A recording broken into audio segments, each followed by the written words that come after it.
So you guys didn't talk about any of the comic book stuff?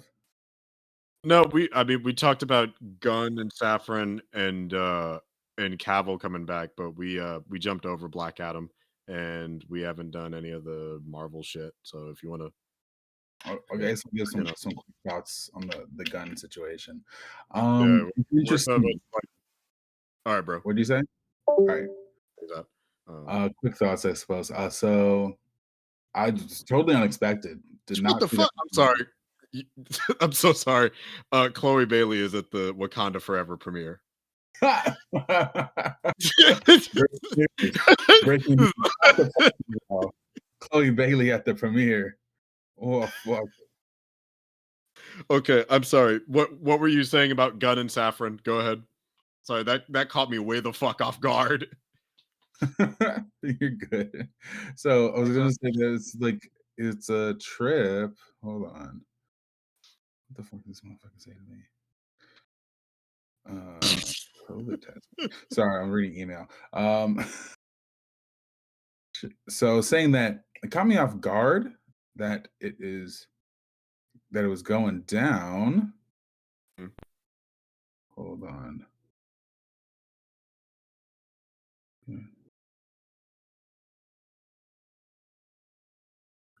No, I think it's cool that it was going down.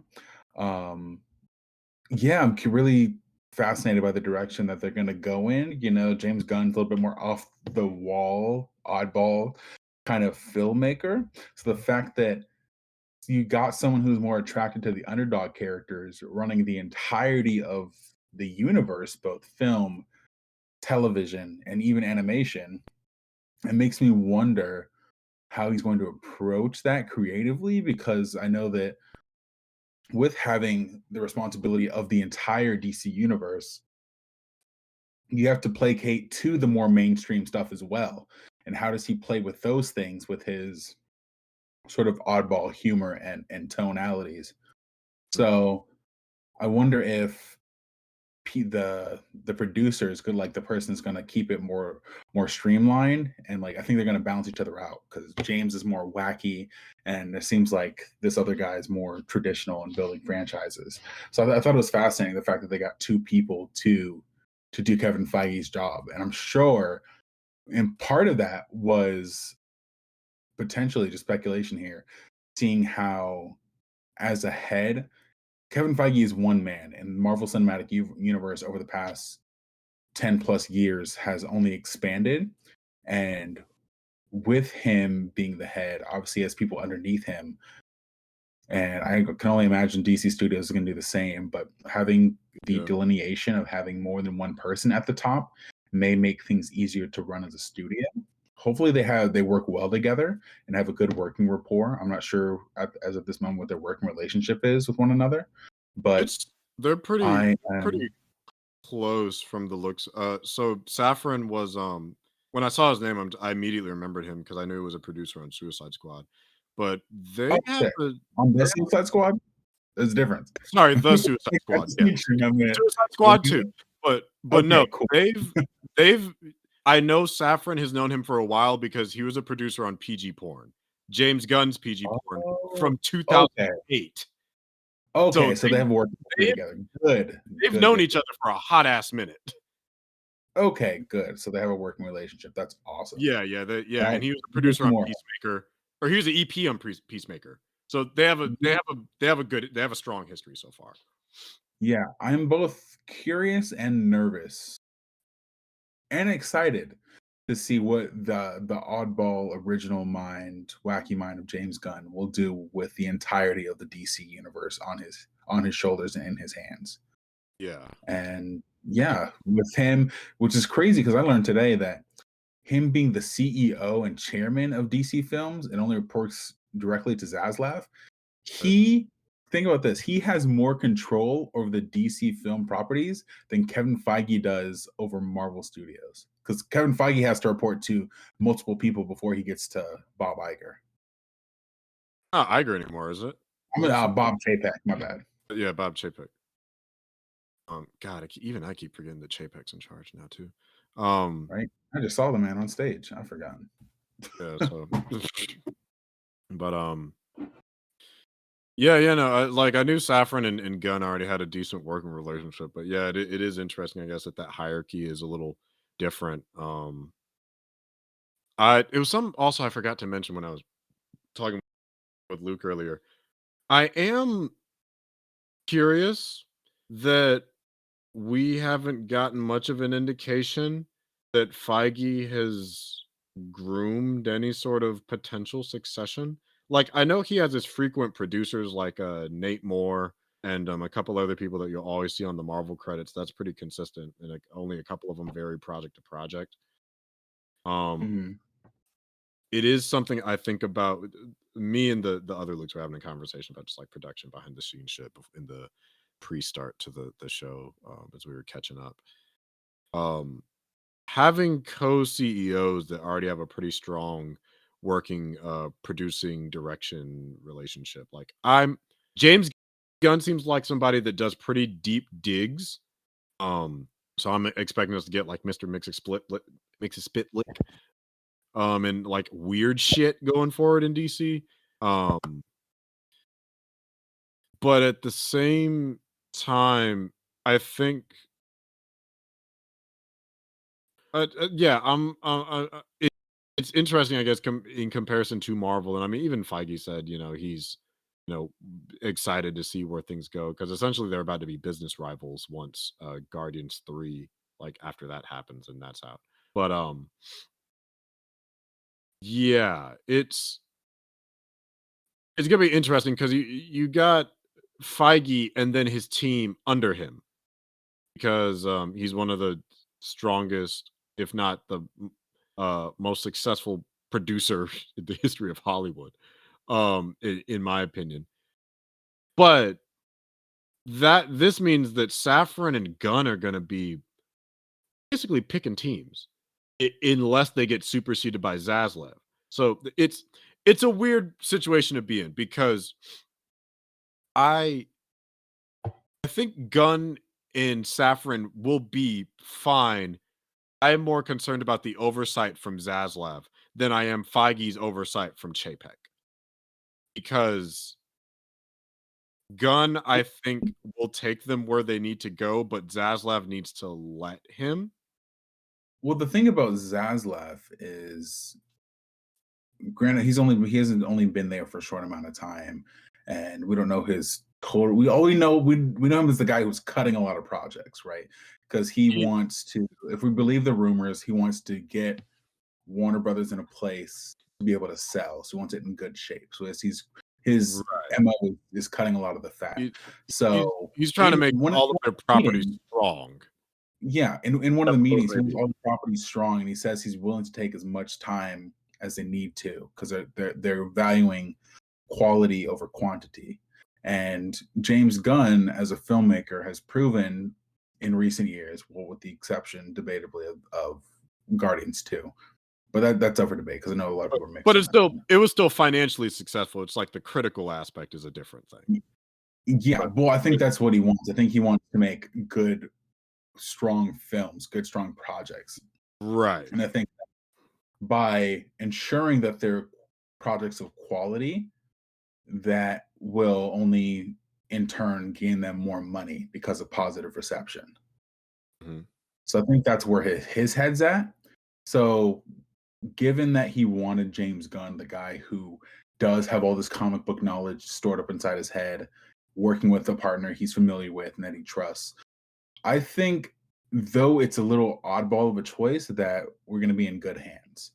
And, James Gunn is going to be in charge of picking the filmmakers that Right. take these properties in the directions that they need to go. I don't know how effective or how soon that takes place and what kind of leader he's going to be as far as I that think it goes, goes but into I'm curious effect to find November out. 1st. I think it goes Because into effect next week. think about this as a trip. They Now, start on the 1st. They start next Tuesday. oh, they start next Tuesday. Oh, okay, okay. November 1st, 2022 is when they go into their positions. Okay, cool, cool, good. Thank you for reading the article because I sure didn't. But Thank the it's internet. weird. It's hard to think about. I didn't think about this till this moment. Matt Reeves and his Batman universe will now have to report to James Gunn for any further developments. Wait, what'd you say? Correct. Yeah, I'm agreeing with you. Yeah, and it's just a weird thing to think about, because yeah, where does James Gunn want to take things tonally? Does he want to adapt things to his tone? Is he receptive of the fact that DC is something of many tones? Does he want to streamline that? Does he want to just play with certain areas? Because the fact that he's going to be the Kevin Feige, but also still a filmmaker, and he already has a lot in his back with Peacemaker having being made, and then He's We're doing Guardians. He's doing Guardians 3 and the Christmas special at the same time. So I guess he's getting an proven the fact Amanda Waller series. Did he's you doing see an that? Amanda Waller series too. Is that confirmed? I'm looking at his Wikipedia. It says TBA Untitled Amanda Waller series. He's an EP on it. Oh wow. Okay, so he's an EP on it. Well, I don't know when the very fuck that got announced, but yeah. I want to look into that, but I didn't mean. I'm sorry. It just caught me off guard. Yeah. No, I would be too. So yeah, I guess that's my thoughts. I'm cautiously optimistic, but more optimistic than cautious. I'm in the same boat, I guess, for a slightly. I'm not worried about Safran and Gunn. They seem to have a very strong, positive worker relationship. Safran's production credits are really strong, in my opinion. I think he's like the whole Conjuring franchise, Aquaman, Shazam, the Suicide Squad. He has some shitballs under him, like a Disaster Movie and Meet the Spartans and Vampires Suck. But one, that was over a decade ago, and two, those are production credits. Like the EP credits he has they're kind of all over the place. We got Peacemaker, My Life in Ruins, My Baby's Dad. He was a producer on My Baby's Daddy. Who the fuck remembers I that think movie but me? Scary movie. But yeah, it's like as far as getting funding, like again, the Conjuring universe, he's fine at getting money. The production of Aquaman, Shazam, this and its sequels. So both Black Adam and Fury of the Gods. I The feel like Suicide direct Squad. producers should be more looked at than EPs, because I feel like EPs are generally more passive roles, and producers, just like regular producers, are more active roles. I mean, So then I guess it depends. he has production credits going back to '97, but they really started Damn. it around like 2008. Yeah, he did that Flatliners remake. But no, I'm not worried about him as a producer. Him and Gunn. I'm not worried about Gunn and Safran. I'm actually pretty confident in their ability to like steer things in the right direction. I am way more concerned about Zaslav's oversight. I understand his goals with the company. I don't exactly agree with maybe the way he's going about it. Well, also here's the thing that also has yet to be seen, is the fact that at this point, Zaslav is he's a new kid on the block, right? He's been in the game for a minute as far as like being in entertainment, but as far as Warner Brothers goes, he's a new kid on the block, and his only Right. orders of action thus far that we've seen are either keeping the shit that he likes or destroying the shit that he doesn't like. We have yet to Right. see what him as a leader adds to the company. What productions are now going into or about to go into production that will add to whatever legacy they're trying to build for Warner Brothers. And I And in guess turn, part of that's DC. So we've seen subtraction, we've seen what's sustained, but we haven't seen what's been added. So I think once we see that, we'll have a better idea of what we should fear, what should we be confident in. I think next year will really be the tell, because we have Shazam 2, we have Flash, and we have Aquaman 2 next year too. So we got 3 projects Yeah. next year. That's really going to be the tell about how he does. And Blue Beetle. Yeah. That's really going to be the tell, because he's the whole Batgirl fiasco. That I don't think harbored him any, because he scorched earth that shit. I mean, even before, I don't know if you heard Luke before he left, but he's like, do you think Gunn would have tried to save Batgirl if he was put in place? Honestly, I think because they were going after, who was it, Daniel Lynn, I believe, initially, before they settled with Safran and Gunn. Yeah, that was the reporter. That was the rumor. Yeah. Yeah, that's it. And he seemed like a really good producer. So it's like that's who I was pulling for. The ones we have now, I am more than satisfied with. I think either team would have tried to save that project, but Zaslav, I think, just went scorched earth, killed that one directly. He went scorched earth on the CW, on like most of those projects. Some the fuck how Green Lantern Corps survived. All And right, is I have being something unpopular to say. I You're being unpopular for this one. don't think that they cut it for no reason. I think that because granted, in fact, I don't believe it was for no reason. I don't believe it was for no reason. We know it was for a reason. Listen. I did I want to see the Batgirl movie? Oh, fucking course I did, right? But I think that in spite of the fact that DC has done really good in the past few years with stuff like the Batman, we'll get into Black Adam, but with stuff like the Suicide Squad, stuff like Peacemaker, stuff like Harley Quinn, they've been having pretty much wins across the board. But in spite of that fact, DC has not been on that winning streak long enough to have earned themselves the reputation of being a positive, Right. generally loved studio as far as DC film goes. So I think the Correct. concern was Batgirl would tank their reputation because they haven't earned enough trust with their audience to know that DC is synonymous with quality. Even though that's what they've been in recent history. I entirely follow you. All they had to do throw it on Max, because remember, it was initially supposed to be a Max original. Same with Blue Beetle. Then again, old ownership, AT&T decisions. But also, listen. With them throwing it on Max, though, right? But also having Michael Keaton in the Flash movie, which is theatrical. Right. I imagine the logic is that would confuse the brand, having him appear in both things. Because after then saying that this thing of quality is now canon to the new thing they're trying to build. Also, it was the same James Gordon from the DCEU, so that shit's already fucked. Well, Batgirl's supposed to take place after Flash anyways. Batgirl's set in whatever that new time. We don't know that. I just feel like they cut we know, it for both. We know who the cast was. We know who the cast was, but we don't know where it takes place. But you say that putting it on Max is a sense of like diminishing its quality or making it less than as a film. But the thing stands the fact that it would still be a part of the universe, which would put a stain on the reputation of what they're trying to clean up. The shit's already it's already fucked. It might actually be, even with like Black Adam, it might be beyond saving. And I get the intent. I understand the intent where it's like we want to saving. That's why they just got James Gunn to come fix it. I don't think it's beyond saving. I know, but it's like will take a long time to fix that damage that it's done. It's okay. Exactly. You know, I'll recant that. I'll recant that. It's not beyond saving, but it's a lot of work. It's a lot of tedious work. Exactly. So like, and by releasing a shitty film, which they seem to believe it was, it would only make that harder. It would be like taking all the steps forward and taking 10 steps back. By making a film that's not only of great quality, but muddles the timeline they're trying to fix. The timeline's already like fucked up, but it's like look, that get better. They're already trying to fix it. That's what I'm saying. But it's already fucked. They're trying to fix it. Yeah, like casting J.K. Simmons as James Gordon with a Dominican Batgirl that also has Michael Keaton, Bruce Wayne in it. That's confusing as shit.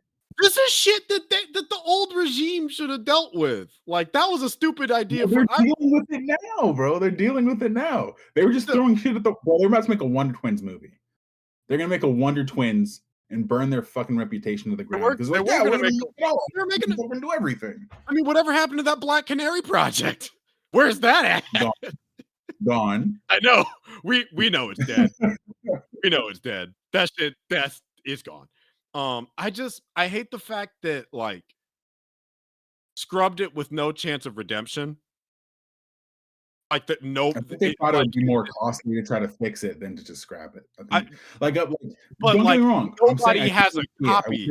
That's my thing. It's like nobody has a copy. There is literally no evidence of it existing. I don't believe that. I personally don't believe that there's no copy of it anywhere because they totally The, had a screening of it. And if they really wanted to, they have it in the archive somewhere.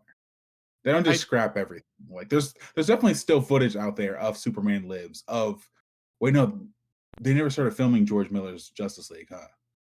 because remember they cut it right as production was about to start. But there's No, there's but they have the concept art. templates There's still. there's concept art. There's concept. No, here's the thing. I'm not saying. Sorry. Again, I should use my words carefully. It's not that there's no evidence. There's plenty of evidence that the film existed. Like we have plenty of photos and set photos, BTS photos. I don't think. I think all cuts of I the think movie there's are a gone. cut somewhere. I think there's a cut somewhere still And out there. I I know that the report says that there's not, but I believe that there is. Because I don't. If there yeah, is, I don't think the directors have it. maybe not, or at I least don't. not legally. I don't think the directors, and I don't think whoever has it. I think the only person who might even potentially have it, Walter Hamada. I think he's the only one who could No, maybe. Zaslav, and he keeps it as a toaster on his coffee table. uh, Yeah, I don't even think. I think Zaslav deleted all the shit. I think Hamada might be the only one, and he can't tell anyone that he has it. He's not there. He's gone. Yeah. Like the only person Well, I maybe could one think, day. like I know for fact, Cass doesn't have shit. And I feel Oh, of terrible course for the not. chat, which I was listening to a podcast today, and they were talking about. I was like, "Hey, ain't that a little suspicious that the minute we get a black Batgirl, that the shit gets canceled?" I'm like, I love niggas. I love the first thing was like, yeah, the black Batgirl with the white dad. I'm like, who the fuck is the mom? Who is playing Barbara Gordon Sr.? Who the fuck was her Right. mama? Regina George? Not Regina George. Who am I thinking of? Regina Hall. Like in that Shaft movie. Oh shoot, I forgot about that. Yeah, where Regina Hall was the mama of Baby Shaft with was it Samuel L. Jackson. I'm like, mathematically, something seems off here. Something don't seem right. So it's just like when Something. so we got like hey, look, dog, God, it's fucking me up. Okay. I'm gonna try and remember to cut this out the final cut. Aside from the fact that like 27-year-old Leslie Grace and J.K. Simmons is 67. Oh no, that math works out. That could work out. I got That math. yeah, the math makes sense. I thought I'm gonna say something really mean. I need to cut it out the final cut. Okay. Have I said this before? That I don't know. Leslie Grace looks like what's the name of that? Chloe Grace Moretz. Is that what you're gonna say? It's like what? You said something. You said she She looks like. I remember we had this before, this conversation, but I can't remember what you said she looks like. Oh no, I know like a you light thought she looked like a light skinned kid. Is like, you did that. You did say that. because I pulled up a picture on Wikipedia. I'm like, fuck, not again. Ah, damn. I gotta leave that in the final cut. Yeah. Anyways, but how you feel about Cavill coming back? I guess I can listen to Black Cavill coming back. I guess I can listen to Black Adam and shit. It's cool. It's funny, dude. Like, yes, it's all right. I guess it's straight. I mean, fine. The thing is, even though there's all this behind the scenes like shit about like him fighting for this role, and everyone's like been campaigning for him back. Like, one, I'm like, he's all right as Superman. Like I feel like I didn't get to see him do enough Superman to like love him as Superman, but also the fact that. Motherfucker, I just saw you in the Justice League, like the Zack Snyder cut with brand new footage. So I'm like, I feel like you ain't really go nowhere. So I don't feel like I really lost you. It's only been a year, bro. Really what? It's only been a year. Like this in the time between the last time I saw him as Superman and the most recent time I saw him as Superman, the only thing that has changed is the person I'm dating. Like the last time I saw him as Superman, I had twists. Now I have locks. Like that's the only difference, really, bro. I changed my hair. Bro, think about this. The last Guardians movie was 2017, right? Damn, it's been 5 years? Fuck. Right. This motherfucker got a chance to come back as Superman in between the time it took Guardians 2 and 3 to come out. Like, that ain't shit, bro. That's a strong ass point because Captain America retired and we got a whole new black ass Captain America. We got 2 different Captain Americas. We got John Walker and then Sam Wilson as Cap. In between the time of him being Superman at one point, then him being Superman again and being like, "It's good to be back." Motherfucker, you weren't gone that long. You're like, we just saw you. I literally just saw you last year in brand new footage I'd never seen before. So it feels like you never left. But all right, that's cool. Yeah, it's like, Kudos. The Rock is really patting himself on the back for this one. He's like, he like jerks off to what he did. You know, he's like, yeah, I got almost him going back. as far as Mm, mm, okay, I guess. yeah, Weird just like flex, but okay. weird flex. Yeah, weird flex. Okay, like you damn near spoiled. You not Damn near. near You he did. did. He's literally spoiled the post credit scene, bro. Like you can't He's just like, wait. You can just wait like, 2 did you know days, that Henry boy? Cavill's in the movie? Oh yes, the 5 seconds of him. Which I do now. I wish I didn't know. Let that be a pleasant. You know how I got spoiled? Actually, Wikipedia. Oh, I was looking. damn. Weirdly enough, I was looking up Peter Safran, but scrolling through to see if he was on the production page for Black Adam. Scrolled to the bottom, and it was the news about Henry Cavill returning. I'm like, well, fuck. Of all places. Well, damn. I mean, Peter Safran. You were looking him up because of the James Gunn announcement. Oh, this was before Black Adam came out. I was just looking him up.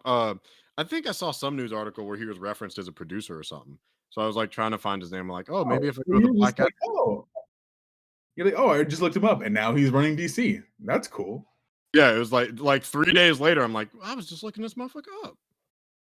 I mean, like Wow. I told Luke earlier that 2 days before this news drop, Cole had asked me, he's like, hey, how would you feel if like James Gunn did a Superman movie? And then the news came out. I'm like, well, might get your wish. Yeah, Luke and I basically pitched a Man of Tomorrow movie, featuring Brainiac and the whole themes of like emotion versus logic and like how to use empathy and how he essentially ends the movie with a conversation. So, no. Let me ask you this: do you think that the next movie will be called Man of Tomorrow, or do you think it'll be like kind of all out Marvel style with Superman with a subtitle? Because they have yet to do that with him. Actually, no, they did Superman Returns, but that's different. that'd be funny. Or the Superman. Fuck that. Corny as shit. Superman. It's hella corny, bro. It works for Batman. Does not work for Superman. Yeah, like it's like which they've said that in like animated movies, and it feels where it's like, the Superman is here. I'm like, what? Why just Superman, nigga? It's like a Tribe Called Quest or Spider-Man. You don't say the Spider-Man. It just sounds weird. The Captain America. That's even worse. Yeah, you know, the Iron Man. Like, get the fuck out. The Wonder Woman. It's the Iron Man. Yeah. Honestly, it's a 50-50 shot. It depends who the villain is. If it's Brainiac, it could be Man of Tomorrow just because he's a flying bit of technology. So like it would be an interesting play on words about like basically, you know, the man coming from a futuristic planet with a futuristic robot. Man of Tomorrow would make sense. Now, I could see it being like Superman : Man of Tomorrow. Superman, the Man of Tomorrow. Superman, the Man of Tomorrow. I could see that. Definitely. Do you see them doing any recasting for like roles we already have? Recast the fuck. I'm gonna say it. Recast Lex. Recast Lois. Yes, I was about to say that. Recast Lois, recast Lex. You could even though honestly you could change most of that supporting cast and no one would really notice. I'm gonna keep it a stack. But mind you, I like Amy Adams as an actress. I don't think she was a good Lois because her writing was it's kind of there. Yeah, no, let's get a block-haired, blue-eyed Lois, please. God, yes, please. But ideally, it's weird. As the TV side of things has really been into the idea of a bearded Lex Luthor, and I'm like, I don't know if I'm with it because John, what's his name, John Kreischer, he was the one on the Arrowverse, and then they just got John Cryer from 2.5. Yeah, he was Lex Luthor in the Arrowverse, and then Titans just got their Lex Luthor, and it's that motherfucker, Titus something. What's his name? He was Bosch. Titus. You know who I'm talking about? From what? Hold on. Okay, look up Titans Lex Luthor, and you'll know the actor. Titan series Lex Luthor. Let's see.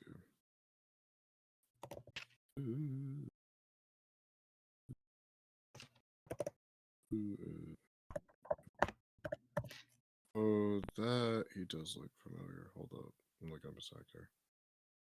Titus Welliver. Yeah, that guy. Um, He's like a thick Luthor. We got thick Luthor in the house. uh, Well, like it's just something about the bearded Lexus. I don't know. yeah, I think you need somebody with just like a strong chin. Right. That's what it is. Because like I think part of the issue with John Cryer is like, here's the thing: as a man that has a full beard, a beard does wonders to make you look more like masculine in the face. Because the minute you shave these shits off, it's a mediocre chin underneath that shit. Like you remember what John Cryer looked like on Two and a Half Men? He just looked like a guy. But the beard is supposed to accentuate his chin. It draws attention to it. Same thing with Titus Welliver. I bet you if you shave that shit off, you're gonna just look like a guy. Let's see, hold up. You do look just like a guy. Like No, yeah, I mean, so we need a traditional he Lex looks Luthor like a guy. dude. You know, he looks like a father. He looks like a father. He looks like a parent. But Like a whole ass you need an actor with a strong. I don't know why they don't just get who's old boy that plays Heisenberg. Oh, what's his name? Yeah, Bryan Cranston. Yeah, They could get Bryan Cranston. yeah, just He's kind of old. that's okay. Old That's Luther. fine. It would make sense to have like an old curmudgeon-y Luther. I mean, you could just write out the old one and be like, this is his dad who hates Superman even more. Just like putting his son in jail. Now he also has an additional motivator. Put his son in prison, and he's an old Luddite. He's like old money. You know, Luther's like that techno babbly new money who's like a Reddit atheist. But imagine just like an old, I don't fuck around capitalist motherfucker. It was just like it's not because like Superman was like mid 30s, late 40s, and then you have this 60-year-old guy who's just like, I don't like what you stand. The old conservative man who like is resistant to change. He's like, I miss when Metropolis was great. You know, we were a beacon of exceptionalism in this world. And I have a, you I have a came in and brought like aliens and destruction and this Justice League that doesn't protect shit. Like we used to have police officers keeping the streets safe. Now everybody looks to you and then you die and you throw my son in jail. Like he would have motivation to be pissed. And then but that's not even the main villain. He's like the Joker in the Batman. He's behind the scenes of shit. You know, he's like, fuck that. I'll do it myself because I know the old ways get it done better. You know, it's like it's a Cadillac versus a Prius. And he feels like he's the you know Cadillac. who'd be a great Lex Luthor but would never do it? Brad Pitt. He'd be good. I think he'd be really good. I I think agree. he'd be really Um, but he would never do it though. that's a shame too. Like, look at this man, he doesn't have the buzz cut or bald head. If that's not a Lex Luthor looking motherfucker, I don't know who is. I mean, just off the talent alone, I think Brad Pitt's one of those few that could probably stand toe to toe to Henry Cavill, and I could believe. Okay, maybe that's not the best picture of a bald Brad Pitt. There you go. Found another one. Yeah, he looks real. Actually, yeah, he looks really good.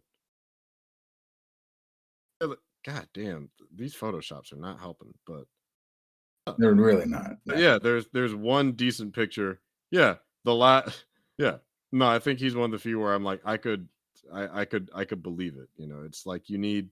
The only issue is the fucked up part. This is the only issue with having Brad Pitt as Lex Luthor, though, is that I feel like he would outact Cavill in scenes together. It's okay. I feel like because Cavill's so like stoic and like non-emotive. I feel like he would just. Oh man, Just, you know what would have been cool? what? John Malkovich. As Lex Luthor? Yeah, John Malkovich would have been cool. Ah, bro. You can't see John Malkovich? Let me look this motherfucker. Oh, it's his ears. John. His ears won't work. No. Never mind. He's a good actor. Ears. John Mulaney, Lex Luthor. All right, now you're just wilding out. Ed Harris would actually be a really good one because Ed Harris looks like he could cuss a motherfucker out. You do. Like Ed Harris's Lex Luthor will be some lethal shit. You're like, listen, Right. like, listen here, you space kook, and it's like, god damn, did you just call me a slur? Like, You just say something. Yeah, he's a little old though. I mean, if he's a little younger, I'd be down.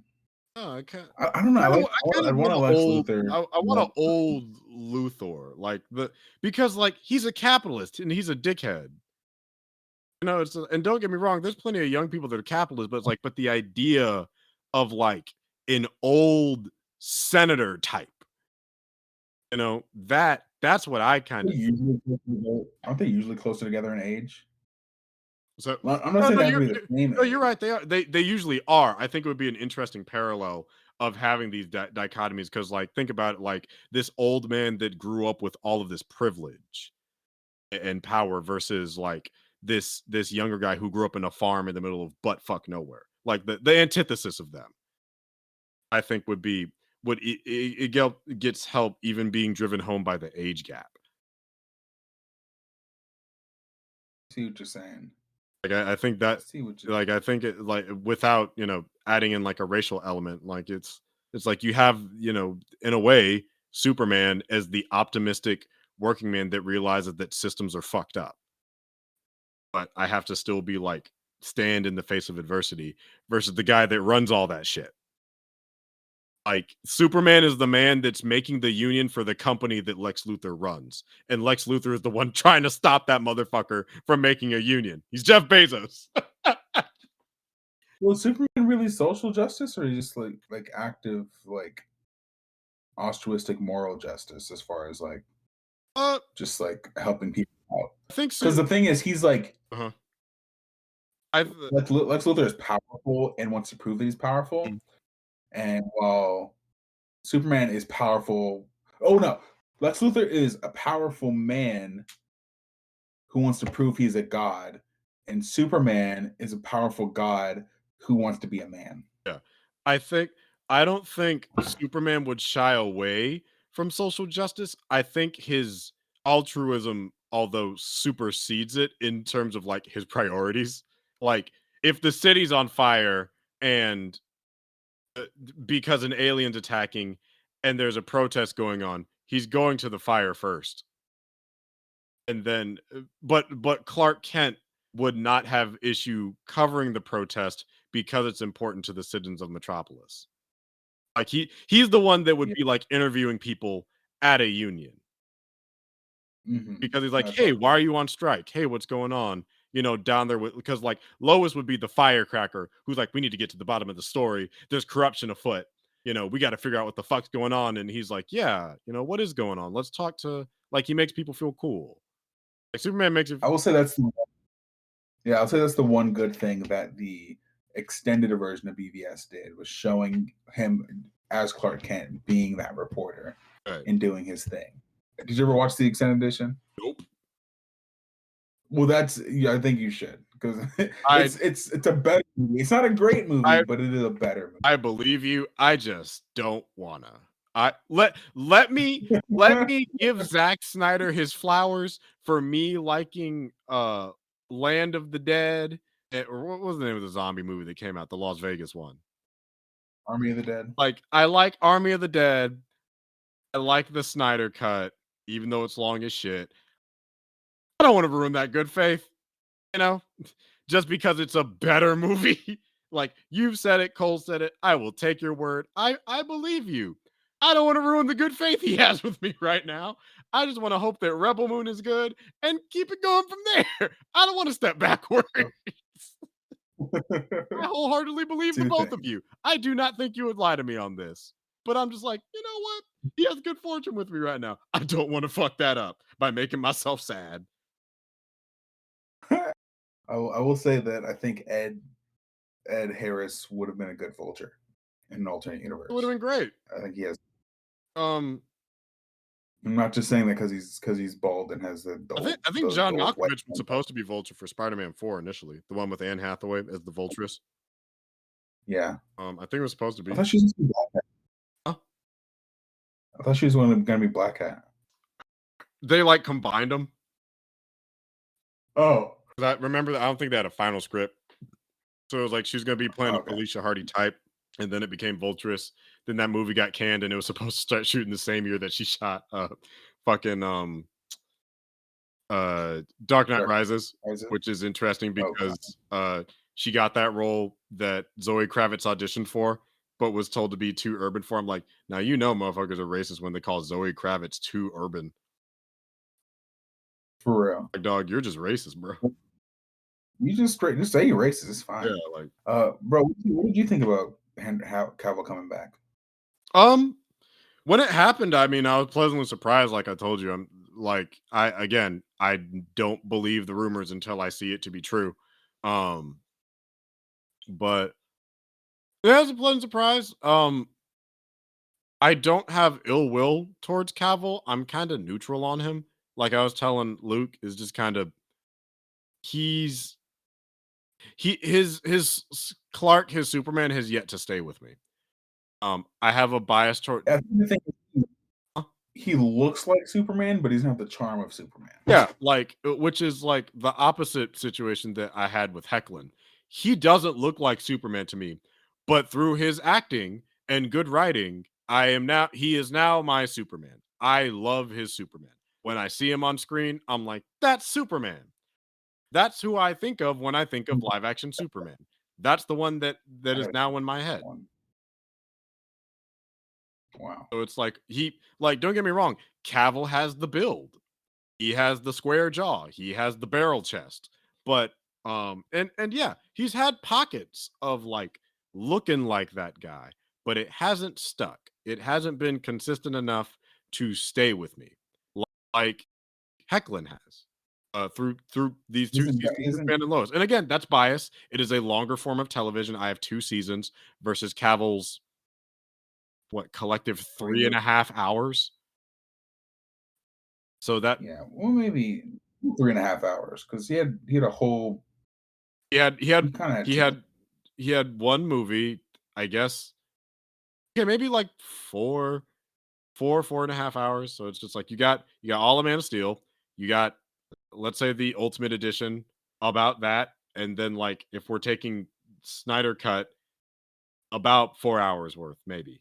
Maybe if I'm being charitable. If we combine all his screen time together of him as Clark Kent Superman. It's Yeah, like I'm admitting my bias here. I've had much more time and investment with one versus the other. Um, I prefer the writing of one versus the other. Like there's a lot more interesting storylines, I think, and a lot more opportunities with Hecklin's character than what I've seen with they even got Lois's hair right in the show. Like again, that's not the person I would think of as Lois Lane, but they wrote her in a way where I see her, I'm like, that's Lois Lane. She is feisty. She cares about her family very deeply. She is a very she's a strong reporter that cares about getting out the truth. Like that's what I've got from them. Like they do their character. I've even come around on like not Jonathan Kent, the other Kent, Jordan. No, it is Jonathan Kent. Jordan, one with anxiety. well, here's another thing to think about. Outside of this is interesting because outside of the scene, this is the first time we've seen Henry Cavill as Superman. That was very short, not directed by Zack Snyder. Yeah, Because every appearance he's he had has looks been way under better. Zack. He looks 1,000 Right. times better, and all they did was give him a curl and turned up the saturation. Yeah. I okay, so Yeah. I think here's what it is. When I think about Cavill's Superman, it this is me personally, and me thinking about like my feelings and how they've kind of moved around with like Man of Steel, and even my okay experience with BVS, and just like my back and forth with like both versions of Justice League. It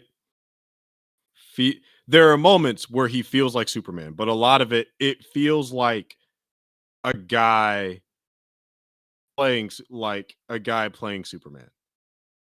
The guy dressed up as Superman. Like it doesn't feel like I gave an example. But I think a lot of that has to do with how Zack Snyder viewed Superman Yes, and what he thought Superman was. correct. Like, And I think this is the first time where we'll see what somebody who understands Superman will do with Superman. yeah, it is hard for me to parse if it is Cavill's performance or the writing and direction of the character. It's hard to tell because we've only seen it with one vision so far. But granted, We've technically seen it with two visions. technically now two for a sentence where he looks. No. Oh, we fuck, you're saw right. God, Joss Whedon. You're right. You are right. 3. So there's technically 3.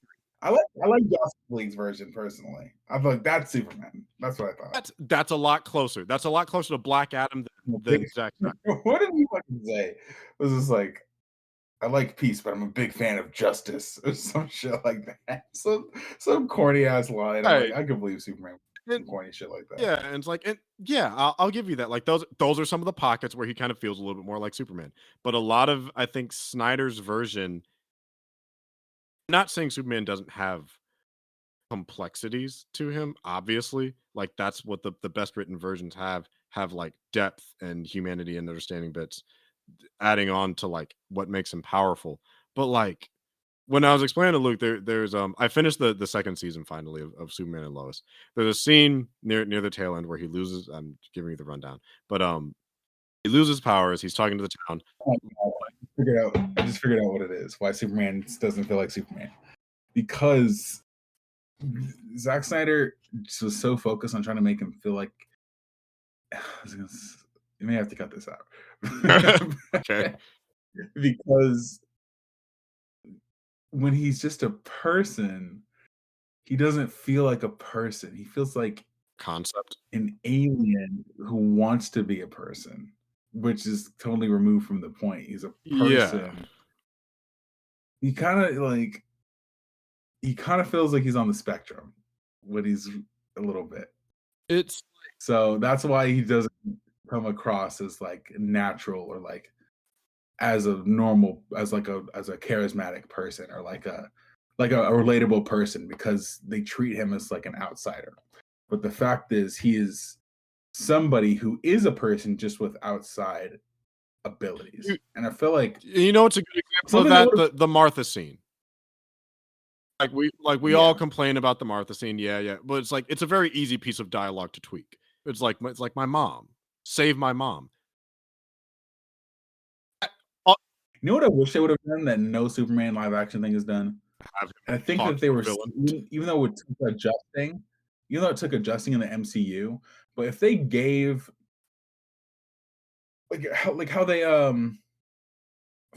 how they gave Tom Holland like a New York type of accent, like a Queen's accent. If they gave Superman like a Kansas accent, I feel like that would bring like a lot of humanity to him. Just like that small tweak. No, I think so too. But I don't think any live action thing has ever done. It's a subtlety to character too, because like he's raised by people from Kansas. Yeah, he's a farm boy. He's raised on a farm. And he has that twang, you know, and like if it would be nice if it was accentuated as Clark, but which like British people can do Southern accents because Southern accents are close to British ones. It's the reason they're so good at it. It's not that far removed from what they do. They sort of tried to do that. I can't remember which version it was. No, it was definitely Justice League when he was like, "Yes, ma'am." I was like, "Ooh, don't do that. Like, never do that again." That's weird. Yeah, well, those. You remember that when he said that to Lois? Yes, God, ma'am. that movie came out 5 years ago. I do not remember. I believe you. It was cringe, but maybe it's too late to tweak it now for him to have like some semblance of an accent. But you know, maybe with James Gunn being in charge, subtlety.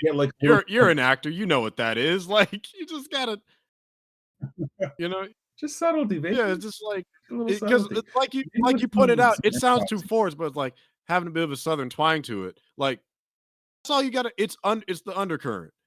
It's like there's, you know, you got talking like this. It's like, you know, it's like my name is Superman. I come from Metropolis. It's like I might be a small country boy, but I'm doing my best to save the city. Like it's just a small That's not even a Yeah, Kansas dude. accent. That's just like a stereotypical Southern one. But you see how much it is like. Now I might be a bit of a country boy coming from like uh Smallville, Kansas, but I'm doing my best to save the people. I want to be a man of the people. I want to work hard. Oh, man. Like, I don't know why they made me think of Tom Hanks. It's like Tom Hanks like, Superman. I mean, because Tom Hanks would be a good Superman. He would In be. some In his prime, he reality, would have been good in Superman. the 90s, there's a Tom Hanks Superman. There's an alternate timeline where no, but it's like nah, it's like nah, I may be a simple country boy from Smallville, Kansas, but my intentions are pure. You know, the slander that Lex Luthor has put out there about me is totally false, and my intentions are here. I'm just here to help. You know, I just want to go out there and do my best and save people. You know, I just want to be. It's like, what do you stand for? It's like, well, I stand for hope, justice, peace, American way. Like it's not hard. Like I can do it. No, just making that humble, Yes. big guy. Yeah, there's been arts of that, like showing his humbleness. But Zack Snyder's Superman is like mad petty. I mean, That's the thing. the thing with again, I'm glad Zach has a vision. That's good. Responsible as a director, you should have a vision. I think the thing is in between the type of Superman that was Christopher Reeves, and then Snyder, I think, views a lot of these heroes as avatars for ideas and like Mhm. concepts. The problem is even though they're not exactly human, they're humanoid. And so like if you've ever met it's like meeting a person who is a little bit emotionally cold. You feel a bit of it's almost like an emotional version of a uncanny valley. And there Yeah, especially if it's an yeah, adaptation of a pre-established character. Like, yeah, we're all gonna I think the Batman excels in the way in the ways that for me, Zach kind of failed Superman, where like it does something so radically different in a lot of ways with the character on both Bruce Wayne yet and recognizable. yeah, but it's still recognizable. Like when, you know, they have a much more emo, somber early in his career Bruce Wayne, but, you know, in the moments where he's Bruce Wayne, you have the context to why he's behaving that way. And because he's Yeah, still angry, he's still yeah, young. And, you know, this Batman is a lot brutaler and he pulls his punches because he's not fighting for justice yet. He's not fighting for Gotham yet. He's fighting for himself. yeah, And that works 100%. because you get the context around why. So, like, if you have this Superman that's, you know, and granted, this was a Superman that was early in his career. I don't feel it landed the way he wanted it to of this man who's like struggling between being man and being symbol with these godlike powers. I don't think he found the balance as well as like Matt Reeves did. You know, with No, his project. For me, unfortunately, there's a lot of people that would argue otherwise. There's a lot of people where this is their live action Superman. They love him. They've been pining for Cavill to come back. I was kind of give or take on it. I'm like, but I'm open to being proven wrong because I really want to know: was it the writing and direction, or was it the performance? And I don't think he's. I am willing to extend him the opportunity. I want to give him the chance. Because like when I saw him in Black Adam, like I was surprised. I felt happy to see him. I was happy to see him too. Because I may sound indifferent in the conversation, but yeah, a smile lit on my face I when I saw I him in that did one scene. too. When he popped up and like even you, there was a diff he felt different. Like Yeah, like he felt more confident in it when like he walked on, he said, Black Adam, need to have a chat. And I'm like, yeah, it's like there it is. Like, you got the suit, it's blue, it's red, it's yellow. He has the coil in his hair. He's standing chest to chest with African Adam. Like, there it is. That's what we've been fucking talking about. And I'm like, that's the person that those Snyder fans see. I finally saw it for 5 seconds. And I've seen it in glimpses. I've seen it a tiny bit in Justice League, seen it a tiny bit in Snyder Cut. I saw it actually at the beginning of Man of Steel when he was saving those dudes from the fire thing. I'm just like, this is a man who's acting altruistically. He sees people in trouble. He runs in with like reckless abandon and helps them. That is a moment from the movie that I think he did it. When he's stumbling and learning how to fly. I'll give you that. That was a solid moment. But it's like there's glimpses of it there, but I want it to be consistent. And I think if you do the thematic concept of emotion versus logic, of Superman versus Brainiac, of a Superman that is empathetic and caring and not only knows how to fight, but also how to speak and lead and be a symbol of hope versus like essentially a a godlike man who understands the responsibility of hope, not not his existence is a symbol.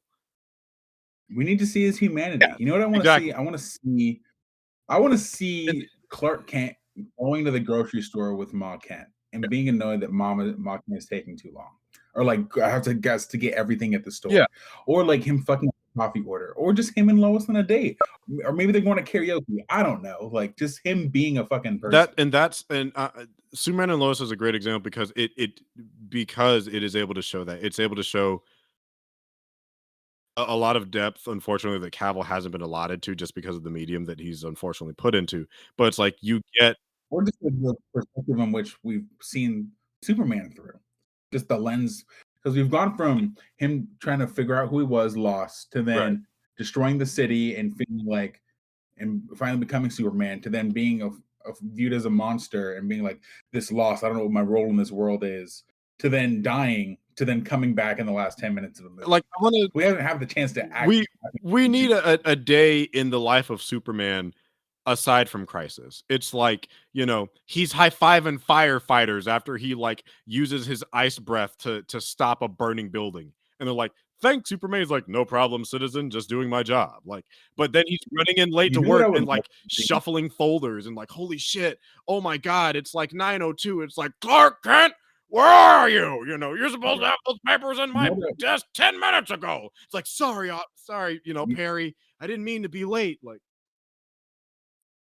you know what I would fucking love to see is the scene where Superman talks the kid out of committing suicide, yes. or like he just sits with them on the. Oh my god. That's what I fucking This want. is as someone that get a little dark, as someone that has dealt with people that have heavy suicidal ideation, that deals with depression, that deals with anxiety and all that terrible mental health shit, to know how to look at we need the opposite of that scene that Homelander had with the girl in the building, because that's what it was like parodying.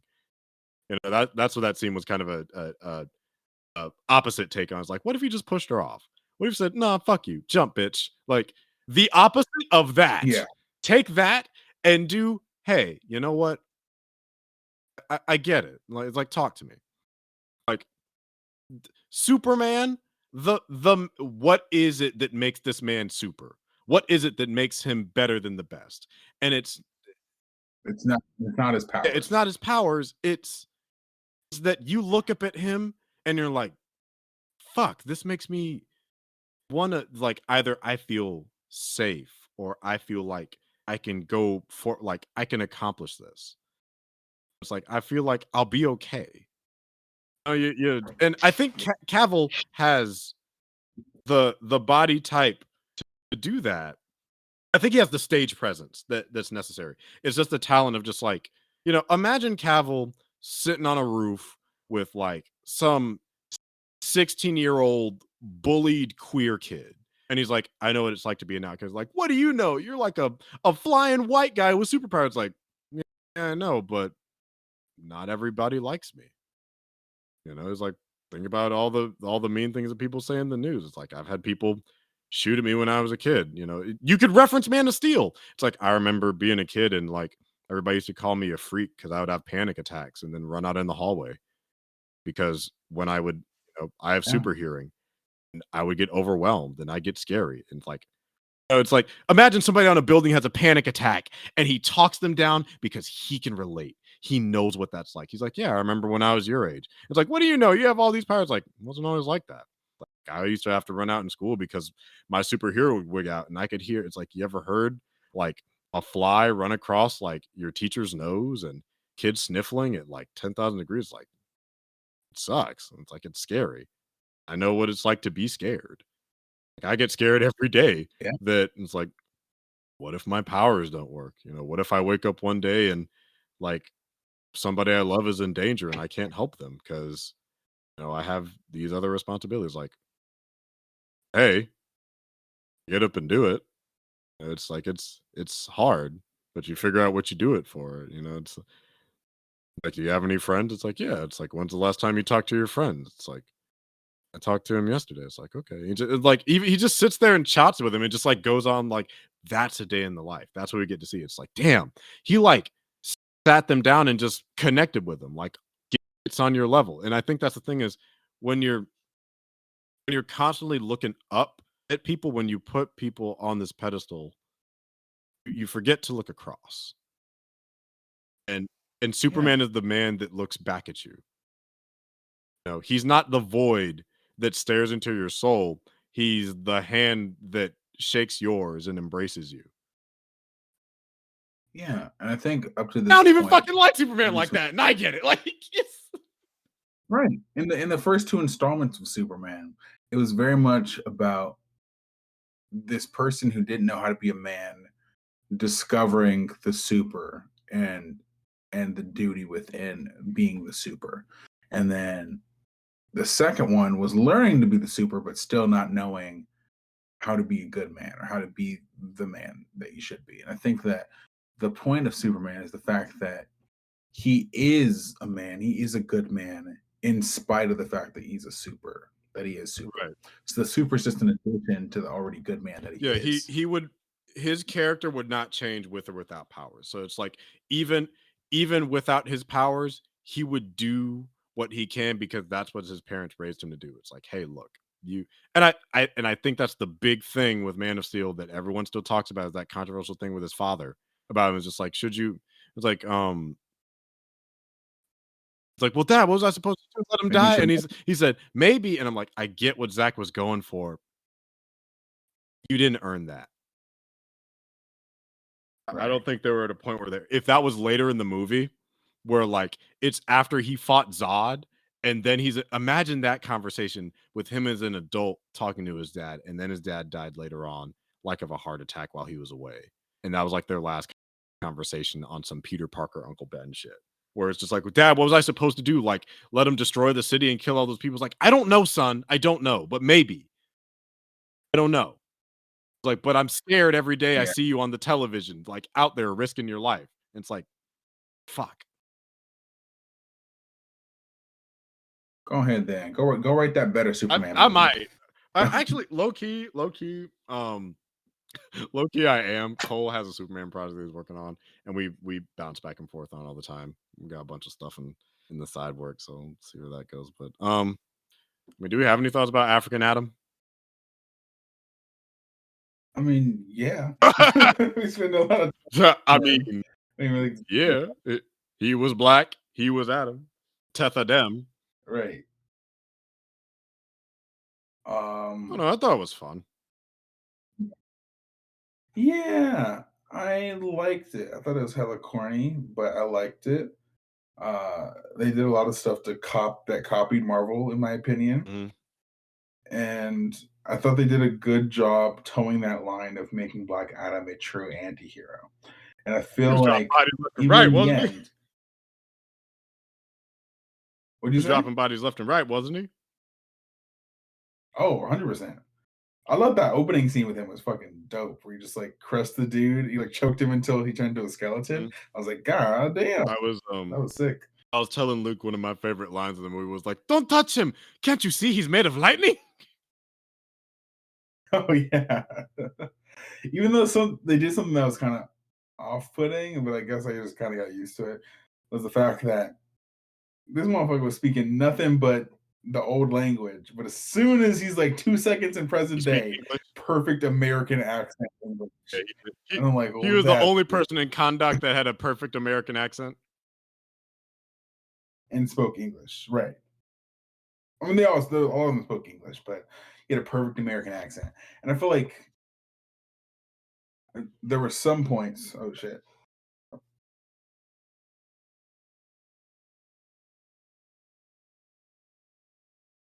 What'd you say? Technical difficulties. 1 second.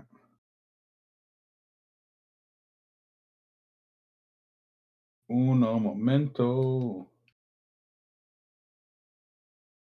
There we go. Can you hear me? I Hello? hear you. You hear me? Okay. Yeah. So there was one thing. He said he had one line in the movie where I was like, that's The Rock. That's not Black Adam. Where like Hawkeye said, heroes don't kill people. And The Rock I just do. came back all slow, contact.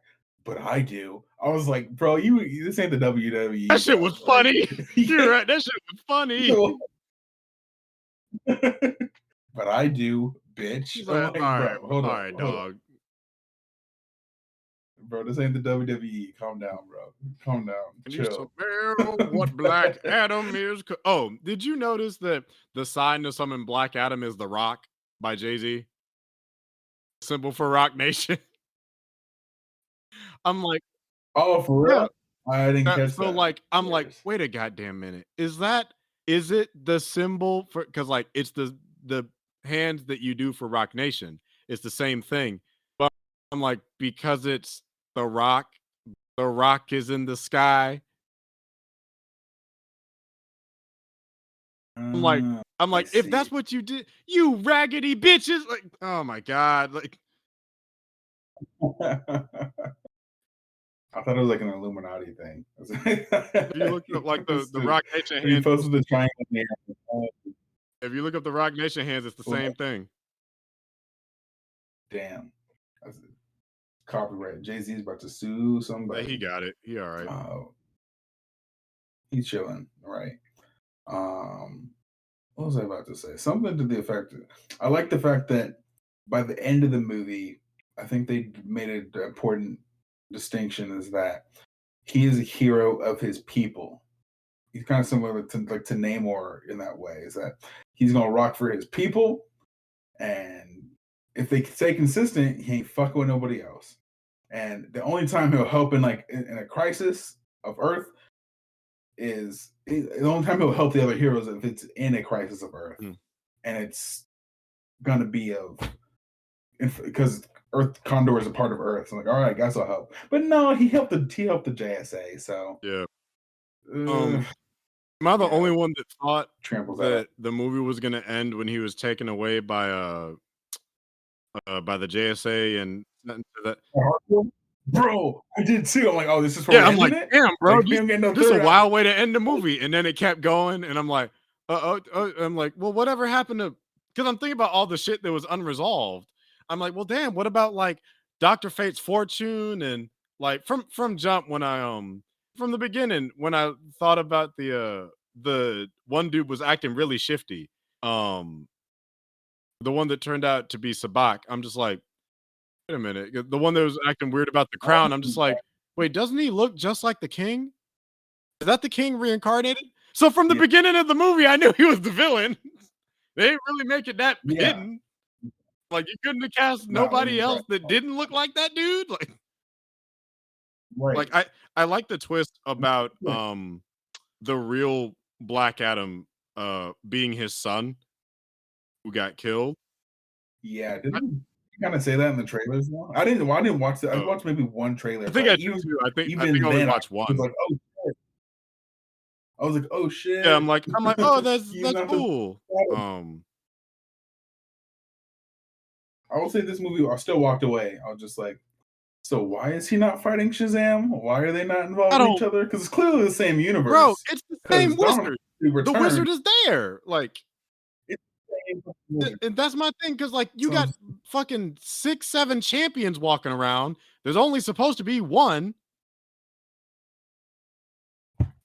the only way I'll be fine with it is if whatever next movie he appears in, I hope that I don't know what the title of it will be, but I hope it's a Shazam, Black Adam, Superman movie all in one. Yeah. It's the three of So them. basically, that one special they had of Also, can they kill the Shazam link? Can they take their powers away in the next movie? Because I think it kind of ruins it and takes away from the primary hero. I I like the Personally, family having the powers. It's just like, then the woman, what makes him special if they all got the powers? well, to be fair, Shazam's been like that since like the 40s because he always had there was always Mary Marvel, his sister. No, I understand that. I understand that they're all Yeah. there, and I'm happy we did it. But now that we've done it, let's get rid of them. Ah, bro, Let's just make it why? him. You trying to depower a black woman? Before, if they all have the same powers, It's do they giving not? misogynoir, Do they big not dog. all- Trying to What'd you depower say? Darla. He's giving racist, bro. The Asian dude, the Oh. Latino brother. What? Because I'm trying to take the power away from diversity. Exactly. We only got one of each. I mean, think about it. Ain't no people of color in the fucking Justice League, are there? We had to settle for the Justice Society. We got a black non-binary. We got a black man with eagle wings and a white dude with a big suit. Listen, The other white dude listen, died. I'm gonna Like, let you listen. I'm gonna let you finish. But when I wake up, I'm going DEFCON 3 in this Shazam league. more like Adidas went DEFCON 3 on his ass. Shit, maybe we'll talk about that since you here. Right. God damn. Oh, tragic. Oh, But no, it's like, I don't know. that's fucked Yeah, up. yeah, Black Adam was fun.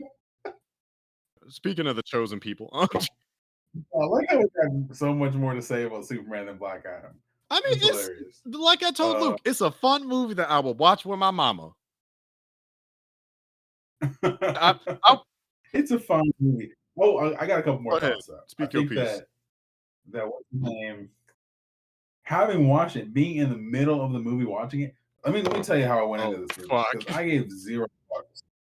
I gave zero fucks about this movie right when I went into it. So what I did was I went to my local AMC. I double fisted. I was like, listen, I'm gonna need a cup of that Angry Orchard. And I'm gonna need a cup of that Modelo. So I came in double fisted here. Then I went back outside and pre-gamed a little, like a whole. I pre-gamed between a pen and a joint. I ate my vegetables, and then I went in and drank my drinks and enjoyed Black Adam. You know what? I had a good time doing it. That said, I will say, having been in the movie and watched it, it's probably gonna be another unpopular opinion. I think Aldous Hodge would have been a way better Falcon than Anthony Mackie. No, I was mad at you And when I you say said that that- because I'm like, God damn it! Like, that's a good point. And the reason I say that, one, because they both kind of got the Louisiana thing going, but two, the fact that even though, well, he was Hawkman in this movie, but this movie demonstrated how good he is at playing a leader. Yeah. Even though he was like kind of angsty and like, What? But I think that he would have been really good support and a good counterbalance on screen to Chris Evans' Captain America. But when it came the time to be Captain America, he as an actor, he has that quality of like he can support, but I see the leadership in him. I wonder if he was in the running for it. same I wonder who that shortlist was for Sam Wilson, because I feel like he might have been in a part of it. I don't have any. This is just me theorizing. I have no idea if it's true, but I wonder if Aldous Hodge was in the running for it. Because like when you mentioned that to me before, I'm just like, God damn it, you're right. Because like here's the thing, on the one hand, the casting of the actors to the characters from an adaptation standpoint work well. The actors' performances, I think, work well. I now have the biggest crush on Cyclone. I think they are adorable. However, in terms of accuracy to the characters from the comics, not that great. But the actors You know the the thing actors that themselves fucked me are up? entertaining and do a good job with what they're given. The thing that fucked me up, I was like, and you can correct me if I'm wrong. Maybe you know more about this than me, but can Doctor Fate just willy nilly just take his helmet on Oh, and off no, like that? Because isn't it like once he puts it on, he's possessed by yes. possessed by the helmet? You remember Young Justice? Yeah, as far as I remember, that's the correct way that it goes. So no, you can't be taking it Well, bro, because I you felt can't the same just way. do that. What the I'm like, fuck? oh shit, I guess him and Nobu are cool. He can just put it on and take it off, huh? Like a regular helmet, not like that shit isn't possessed by like the spirit of one of the entities of order. Okay, that's cool. Like it didn't bother me, but I'm like until I'm like, Were you also feeling the stakes of Hawkeye potentially? Not Hawkeye, fuck of man. Hawkman potentially dying because of the whole. Yeah, because I don't know if it's canon in the comics or maybe it's just an Arrowverse, but the fact that this nigga can Yeah, reincarnate. okay, that's what I was thinking too, 'cause So I'm just like, I guess he's not from like, Thanagar and he can can't reincarnate. reincarnate anymore. But it's still Carter, Right. I recall, 'cause isn't it still Carter in this one? Ooh, that was the one, like, Yeah, maybe I he is don't Carter Hawkins. remember. Maybe that's just the Arrowverse version, but, I thought that was I thought that was one of the few things that they got right, but I could be wrong. Also, did you also ask yourself what was the point of? So one, the design didn't bother me. I was just curious as to like why they did it that way. Was that Doctor Fate's helmet? It didn't have eye holes, That but was it weird looked as like it was shit. like It looked welded up. cool, but it was definitely weird. But then the one scene where Hawkeye's holding it, it has glowing eyes. So I'm like, okay, you're gonna put the eyes. What was the point of not having eyes in the first I don't place? know. I have no idea. I'm not mad at it. It's different. I'm not mad at it. But if y'all gonna not have the shit not have eyes, why don't y'all commit to the thing not having Yeah. eyes? Or just put some eyes on it. Yeah, and then, I mean, I'm glad they introduced nth metal. Oh, alright. There is, like, one, I guess, minor thing that I will say that bothered me. Here's the thing. I think the slow motion effects look good. Jesus Christ, they wore them shits out. I thought they were being tactful and only using it for a cyclone when they would like spin around and like whip around. Because that was really cool to see them like breakdancing in the wind, but you could like actually see them how they move and like push the airflow in the nanotech. So I thought, oh, that's a really interesting thing to make them distinct from like the flying dude with the mace and the wizard and the guy that grows really big. I thought it was making them stand out until I kept seeing it in every single don't get me wrong, the fights look good. Like I'm glad of the points where the VFX were pretty well developed at points. Why did every other fight scene have slow-mo punches and slow-mo hits and slow-mo kicks? Jesus Christ, I get it. You have money, but fuck, like relax, okay? Yeah, it's even like obligatory. Like, oh, we gotta make our poppy slow motion scene with our popular song in it. Yeah. Because that's what the good movies do, like X-Men and the other fast And people it's like, movies. no, I was you like, don't okay, have to do that. right, exactly. You don't have to do that. Also, I said on our group chat a couple things like that should have ripped off Marvel.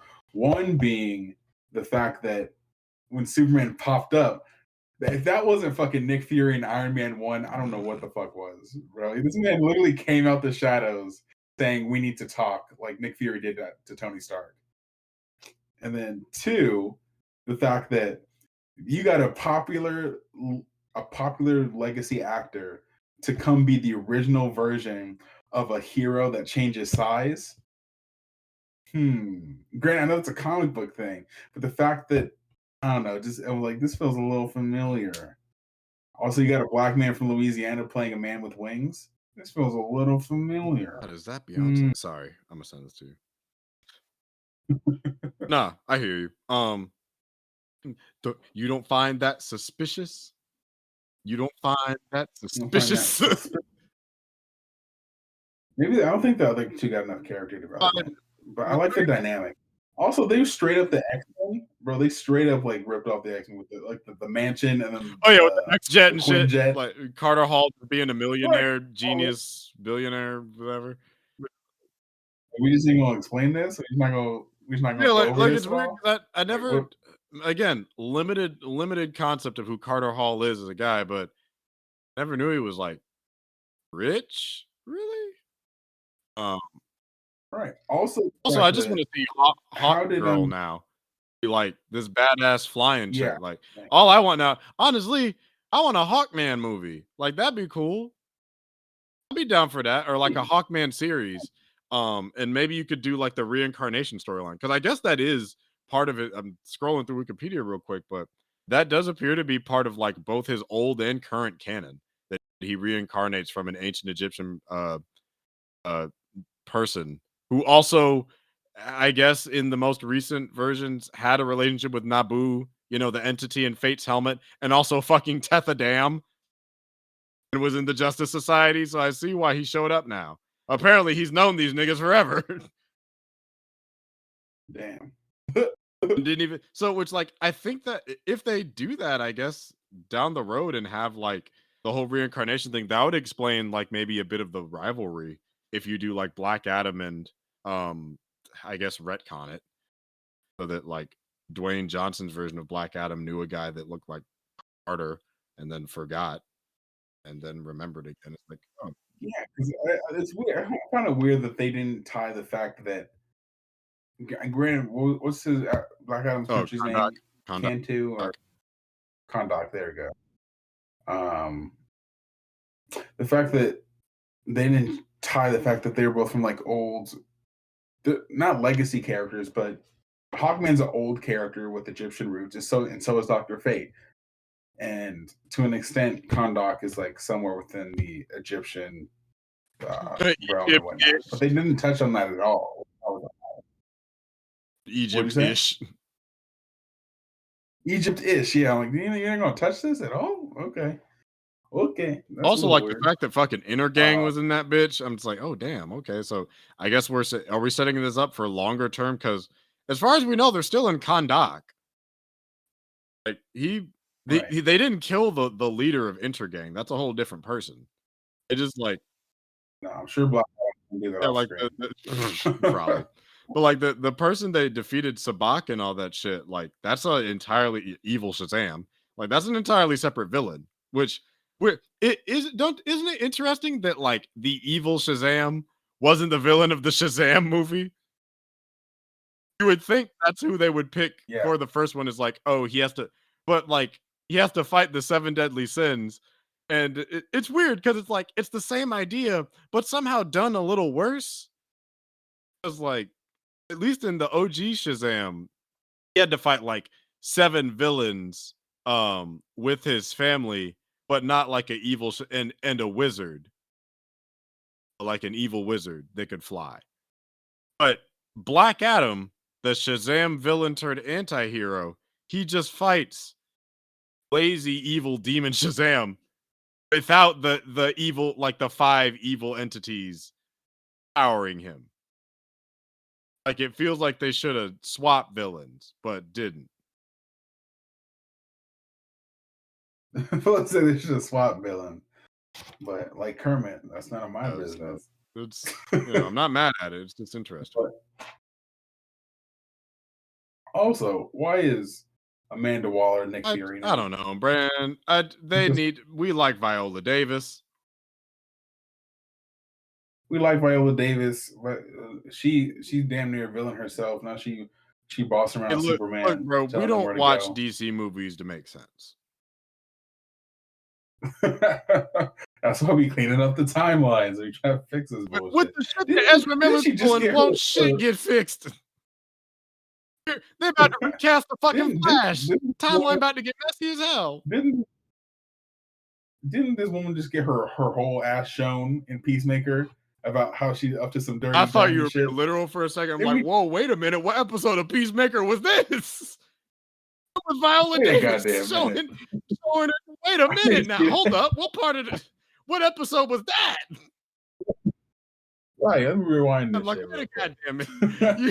You I almost forgot that metaphors were a thing. Viola Davis's ass. What'd you say? Viola Davis' ass. Oh, hold up. The hell is this? Hold up. Right. If they were ever to do like a young Waller, have a Denai Guerrera cameo, it's not Waller. Yeah, sure, she can act her ass off. I know she's like down at Marvel, bro. You ain't never gonna see her. Actually, No, it's not wait a gonna minute. happen. Remember, we got that rumor about Yahya Abdul-Mateen II playing Wonder Man. I'm not I'm not mad mad at at it that. either. I'm I'm not like, I mad don't at even that. hold you, big dog. That's not a terrible idea. I'm trying to Hold think. up. We got any other things for African Adam? I think we got it all. All the Yeah, I mean, important shit. Like, had, it's a fun time at the movies. it was fun. Yeah, I feel like we're missing some shit, missing some building blocks. The fact that we have an X-Men team. Also, I thought the Justice League. I thought it kind of odd. The Justice League Society only has 4 members. Right. You feel And like one there'd of be them like, just started that day. right. Like, Like, this are don't you feel sure you right, can? but It's okay. like, this is all we could get on short notice? It felt very Deadpool 1-ish. The fact that they got like the leftover team, or like the who they could get to come Right. He's solve like, the problem. he's like, we're the Justice Society with 4 bitches. What society? It's like Right. it's like even the Justice League and the Arrowverse had at least like 6 of them motherfuckers. Right. You can call yourself the It was Justice like Clique. the You Justice know. Crew, the Justice Gang, Justice Mob. Right. Right. The Yeah, but Justice it's like Squad. society involves like a long line of history of successors and beginners. Nope, not that. Just the Justice Not Clique that over at all. here. So, yeah. So, okay, I think we got all of our needs of Yeah. African Adam. Do we want to talk about why we now owe Nick $10? Oh fuck! I forgot about that. Yeah. All right, let's talk Yeah, we about the can. Quantum trailer. I mean, you owe $5. I'm saying 5 each. That's $10. I'm seeing Black Panther this week. I'm I seeing Black know. Panther tomorrow. So I win. That ain't how the shit work, bro. So okay, by your definition, it comes out with Black Panther. No, we gotta go back and see the recording. Because didn't I say that it was gonna play with Black Panther? Came out before the movie came out. But it's gonna play with Black Panther though. That's the rules. No, because it came out before that. It had to be with the movie. It came out before the movie. Bro, don't trailers always drop? Trailers always drop before the movie comes out. Though. You're just trying to work your way out of on this motherfucker. A Marvel trailer drop when the movie comes out. Like it's like a trailer exclusive to the movie that's coming out with. Never. Oh, we've had that happen before, where they drop trailers with movies. When? With Marvel Probably. Movies? Name one. I remember all the shit I've seen. We've been at this shit for over 10 years. You can't name one, I win. If you can't name one, I win. You don't fucking win. It came out before. It came out this week. Before. I'm gonna laugh my fucking ass off if you get in that theater and they don't show it. Well, if they're not going to show it tomorrow, of course not, because it's a press screening. But if we fine, I think the only way we'll really know is if we get in Black Panther and they don't play it, but they definitely will. They played Black Panther before Black Adam, which I thought was funny. Ha, traitors. Damn, y'all ain't got no faith in this shit. Who is it? Somebody said that they really Marvel really tried to undercut their ass because Black Adam. Oh no, the news about Henry Cavill returning dropped, and they dropped the Ant-Man trailer the same day. They said, "Oh no, you don't, nigga."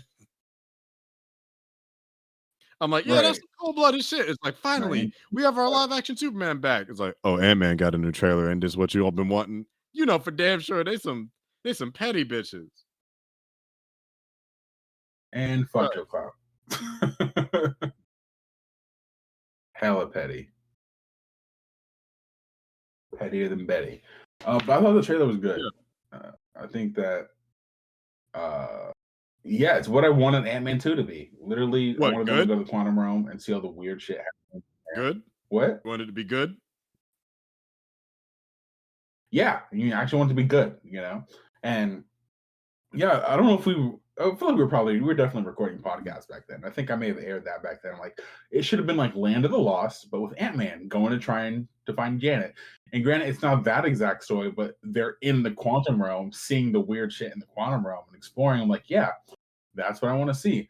And I'm happy that, because I felt like what Paul Rudd and I don't remember uh what's his name? Who's directing Uh, it?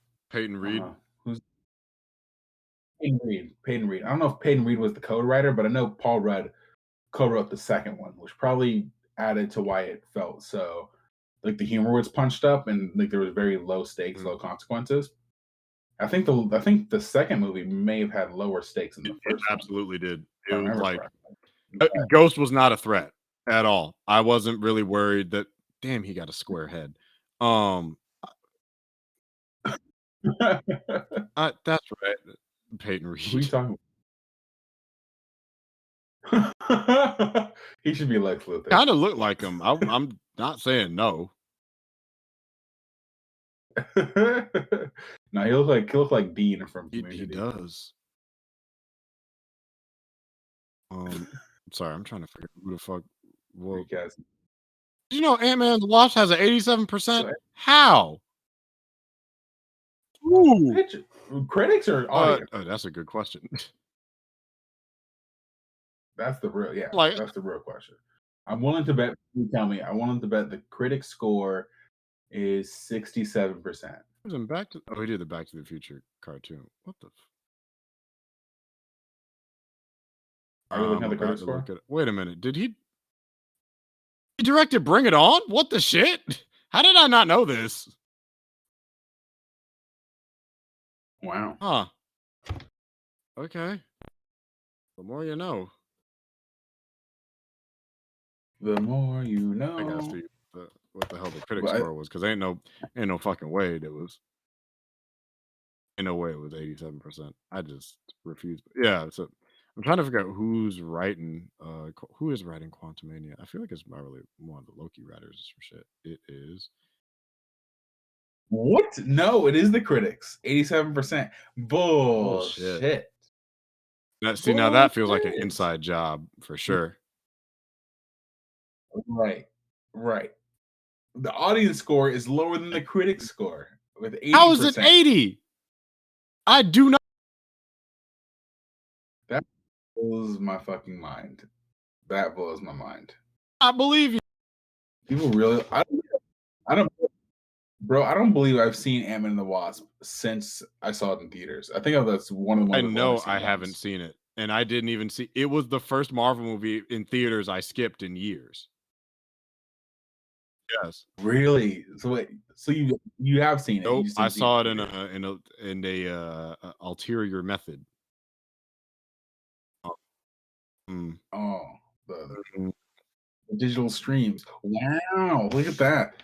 So Ant-Man 1 has a higher audience score than Ant-Man 2, but has a lower critic score than Ant-Man 2. So it's reversed.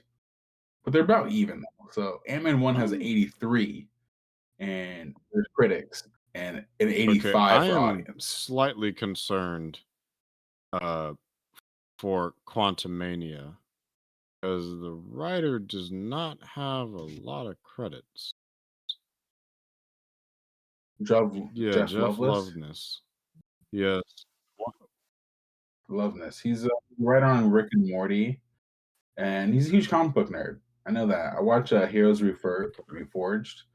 If you've ever seen those guys, Hector Navarro, he's like Mm, a huge comic book nerd. And apparently they came up together and like they'd be the two guys at the back of the party, like talking about X-Men and shit. So, he's become an established writer within Hollywood, and now he's got this opportunity to be within the mm, Marvel universe. And it seems like Marvel hired somebody with, granted, not a lot of credits, but he must have had a good pitch for what he wanted the yeah, story to be. because he's also doing King Dynasty, so I'm So imagining those two movies tied directly into each other, which I mean, obviously. Um, mm, he's doing King Dynasty. Yeah, they have yeah, to. which They I have to mean, tie into yeah, one another. that makes sense, and And they're only 2 years apart, but, then Michael Waldron, the guy who did he do WandaVision or Loki? He did Loki. He's doing Secret Wars. okay. I think they're both Rick and Morty uh, related. Yeah, Loki heals Multiverse of Madness. Not But so the great, not so great. uh, But what I will mm, say mm. is that this trailer got me way more excited for any Ant-Man movie I we've will seen give you to that. date, and that's because yeah, that's because they're actually telling like a compelling story, and for the first time ever in an Ant-Man movie, I'm like, how the fuck are Yeah, they gonna because get out of this? it's not really Because I'm like, jokey. no, It's to not help them. it's not like, there's It's not I mean, the first it's half, not even jokey.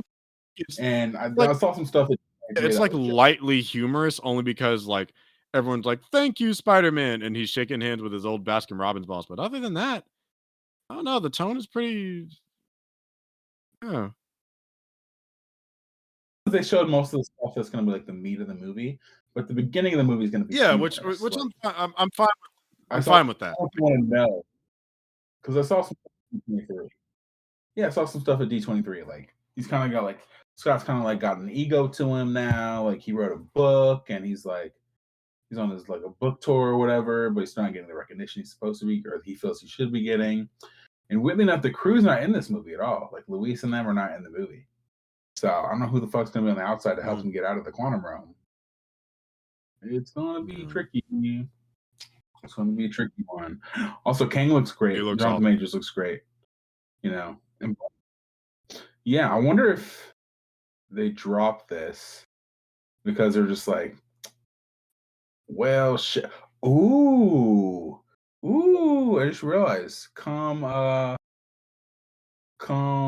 March 3rd, maybe be getting we'll get two Jonathan Majors movies in theaters at the Yes, same there will time be a small gap of time where Jonathan because we'll Majors have will be Creed and on 2 Ant-Man. red carpets at once. Truly the the multiverse of madness. Right? Because yeah, because Ant-Man 3 comes out two Ye weeks before Creed Yep, 3. which I was thinking about that earlier today. Yeah, look at this man in the third of two franchises. And he's about Ain't to that some shit? dominate both of them shits. The man be acting his ass Right. off. You really do. For good reason. He's a That's fantastic his actor. suit. Um, Incredible. who's doing the score? He's doing the Yeah, damn no, thing. it is the first time I've been excited for an Ant-Man movie. Like, don't get me wrong, I like the cast. It's a good cast. It's a strong cast. It's a very strong cast, honestly. Now that I think about it, like Paul Rudd is a very good actor. Evangeline Lilly's good. Douglas is great. Pfeiffer's great. Majors is amazing. I don't have an opinion on Catherine. He looks like Wasp for the first time, which The is cool. only things I have seen Catherine Newton in were Supernatural, where I I guess I have buried my memories of Claire, but she was fine. Well, she was fine. Yeah, and she was in Detective Pikachu, which she was fine. He really is. I just feel bad for the girl who played her You in Endgame. too. Who's just like, nah, we're That not using sucks. you. I wonder why they went the way they went. Yeah, me too. I'm like, she's gonna look like. I guess you make the argument she looks like the actress who plays the mom. Which we Looks more haven't like seen her. her in a minute, have Was we? it Was Judy she Greer? in Ant-Man 2? Yeah, she was. Bobby Cavallino and her were in Ant-Man too. I kind of miss the old daughter too because that kid was adorable. You know, Yeah, time. she was. She actually went to school with my Oh, sister. I think they were friends. small world. That's pretty cool. Yeah. Yeah. Small world, right? Yeah. I don't know. Hope stature's cool. I hope we see some. I think it's gonna Yeah, be a good I do one. too. I have hope. Yeah, I have nothing but positive things to say Which is about a Handmaiden sentence that I don't think either of 3. us ever Nothing expected to wrong with say. it. No. No, yeah, I have high hopes for this one. From what I've seen, I have high hopes for Echo. I am excited yet cautious about the I Marvels. I think it's gonna be fun, and I think I will say this. Get this. I think that movie, the Marvels, will be the one that reshapes or redefines how people feel about Carol in the MCU. That's what I'm gonna say now. From the footage I saw, I feel like it's I gonna mean, change I'm people's not opinion seeing of it for Carol. Carol. I'm seeing it for my girls, Kamala and Monica. Of I'm seeing it course, for the I'm seeing it real for both of them. heroes, Kamala and Monica. Carol, yeah, she'll be there, I I'm guess. voting for But everybody. anyways, I'm seeing it for the real. I'm seeing it for the real Captain Marvel, Monica Rambeau, and the real Miss Marvel, Kamala Khan. So Of course, naturally, the two that the matter. two that matter. And also, I And then like Nia Carol's there. DaCosta's directing. I need to watch her other movies, but Yeah, very different style, very different yeah, type of movie than Candyman. It'll still be fun if they decide to show the same footage that I saw at D23. we get Costume, all his costumes over designed as shit. Her Kamala's new costume, or but Carol's. I know you're gonna hate that. Yeah, Carol's is actually funny enough. Carol's is actually It's the streamlined. same Hers one is from the end of simplified. the show, isn't it? Or is it a different one? Yeah, the same Which one from the end of I like that one. It Ms. Marvel. alludes to her fuck one of her old Miss Marvel costumes. Um, Yeah, and Monica kind of has a suit of her own too. It kind of looks like a jacket version which of the Spectrum I suit. think we know her name is going to be Photon because we got confirmed that like she's getting a new comic in December called Photon. And I'm like, I guess that even though I like the name Spectrum better, I guess I know why they didn't call her that. She's gonna be yeah her photon jacket. It's like a motorcycle jacket with like the black Yeah, pants. like It looks good. I'm like, okay. it's like half her costume from a Next Wave. Hmm. Because like that was just like a white bodysuit with a certain design and a jacket. So you know, I look forward to the figures that come out for new Kamala and new Monica since she never got a figure when she was in a WandaVision. So I don't think she did. Yeah, finding merch for her was a bitch and a half. I don't think Yeah. she had anything aside from some shirts. She has some sword shirts, and that was it. I'm like, give me the costume, damn it. The So costume, can't wait to see please. my girls in action. I'm hoping it's fun. It seems like it'll be a little bit of a. It looks like that's going to be the light-hearted one. Uh, Yeah, some someone made no, a it good is point for sure. about there's probably a connection between the Ten Rings, Kamala's bangles, and the bands that we see in Quantumania, like the little circlet, shining circlet things. So I'm wondering if that's going to play a role. That's probably going to be what Kang Dynasty is building up from. Because remember I can see Carol was in Shang-Chi and the said to be like, she was "You know in what? Shang.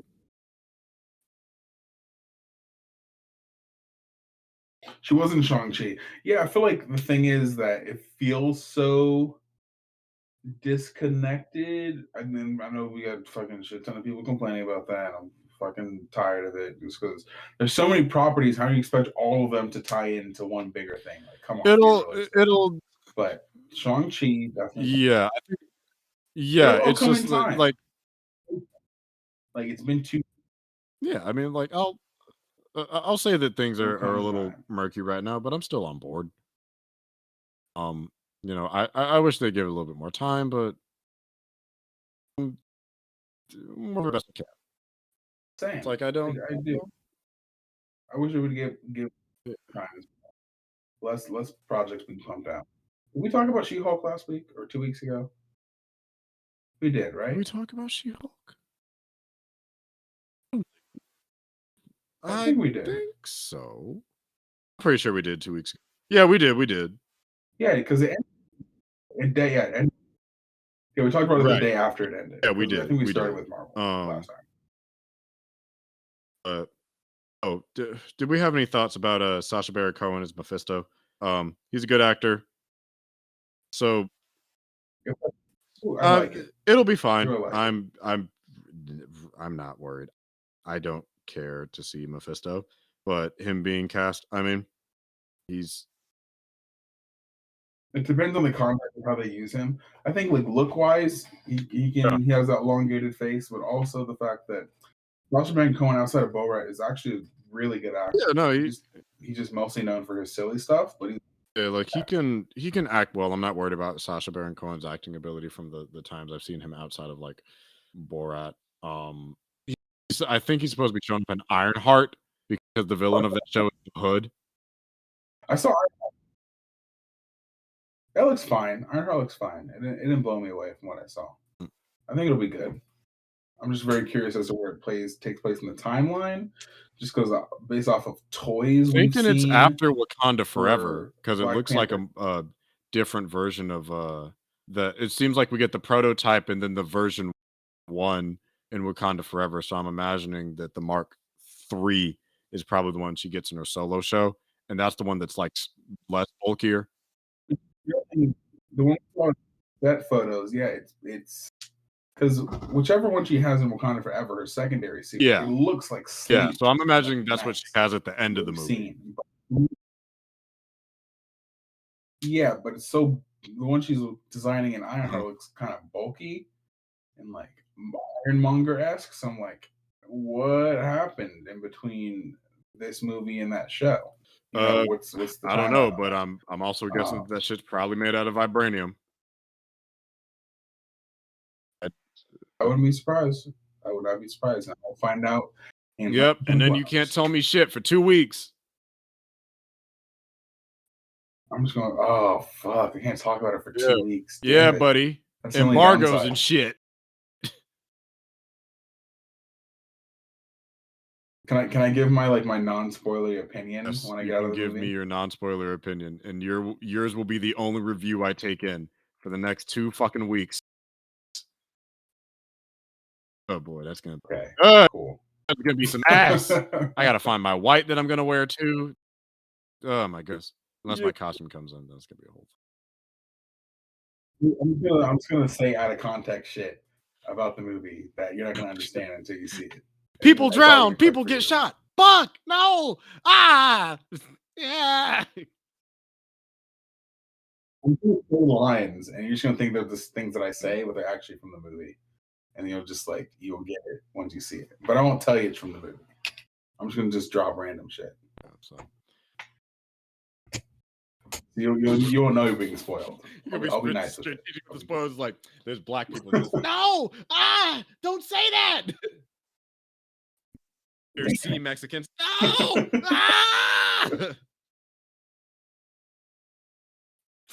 Not the Mexicans. Sexicans.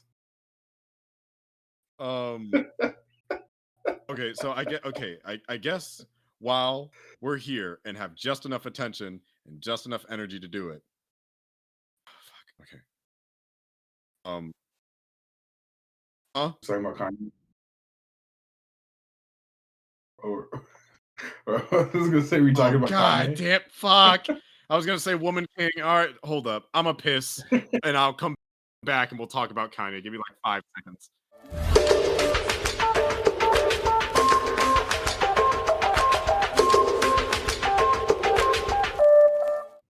Let's so what want to do first? Want to talk about Woman King, or do you want to enter the Let's talk Ye-Trix? briefly about Woman King and then end with the Ye-Trix. Oh god, enter the Ye-Trix. That's gonna be the name of the episode, isn't it? God damn it. Um the Ye-Trix reloaded. um, Sex, sex, the God Ye-Trix. damn. Yeah, talking about Woman King. So that dropped last month. Yeah, no, earlier this month. Last month. Um, I think we both came out of it pretty positive. I mean, was it historically accurate? No, but it was No, entertaining and it was nice to see badass black women. Um, it's right now probably my second favorite movie of the year. I almost said "Don't Be a Mess." Behind Everything, Everywhere, All at Once. I don't think it's gonna be beat. I think that's just king. But the Woman King, the uh, historically fictional tale about the Agojie, all-female warrior unit protecting the Dahomey Kingdom of West Africa, set in the 1820s with all-star cast, including the famous, incredibly beautiful and talented Samuraida. Um, but I don't know. It was just like, especially because when I saw it, it was the middle of the week on a date, and we were both like yelling at the screen. So many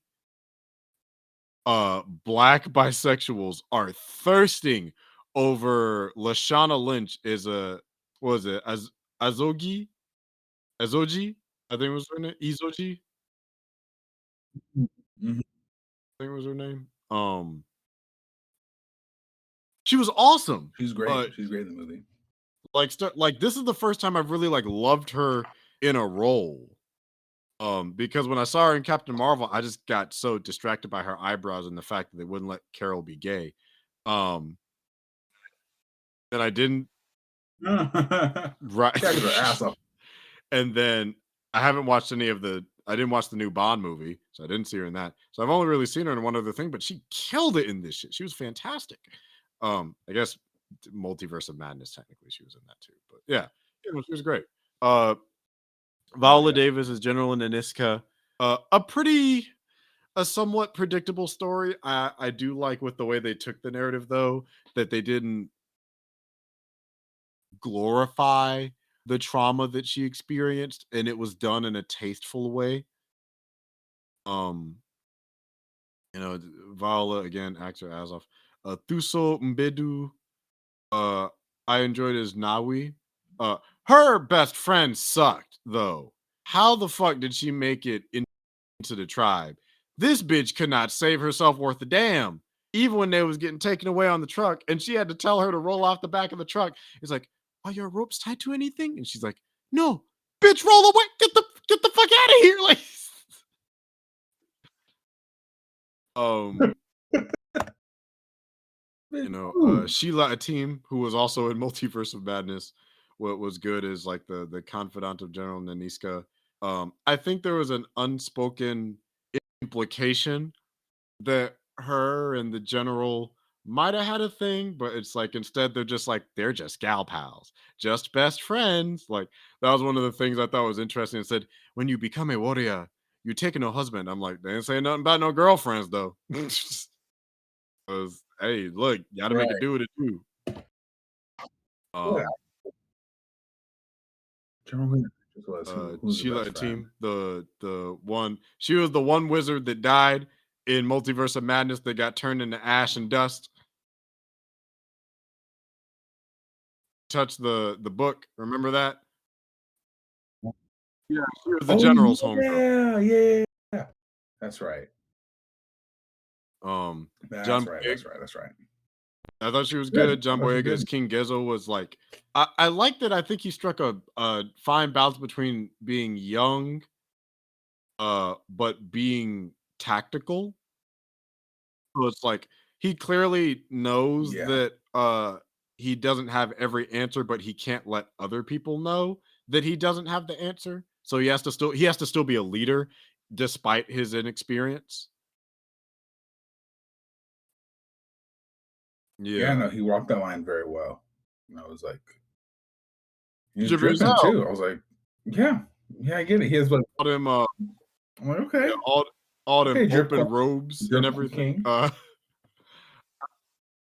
The one that got me, right? Jordan Bolger as Malik, the silky haired, abbed up, light skinned half dude, where I'm like, Oh yeah, the yeah, because the the minute he female eye showed up, candy. I'm like, I just know they wanted to make him white. And Viola Davis like, no, the fuck you not. You get a light skinned man in here. We'll split the difference. You know they wanted him to be the white savior. And I'm so glad that somebody was like, nope, let these women save themselves.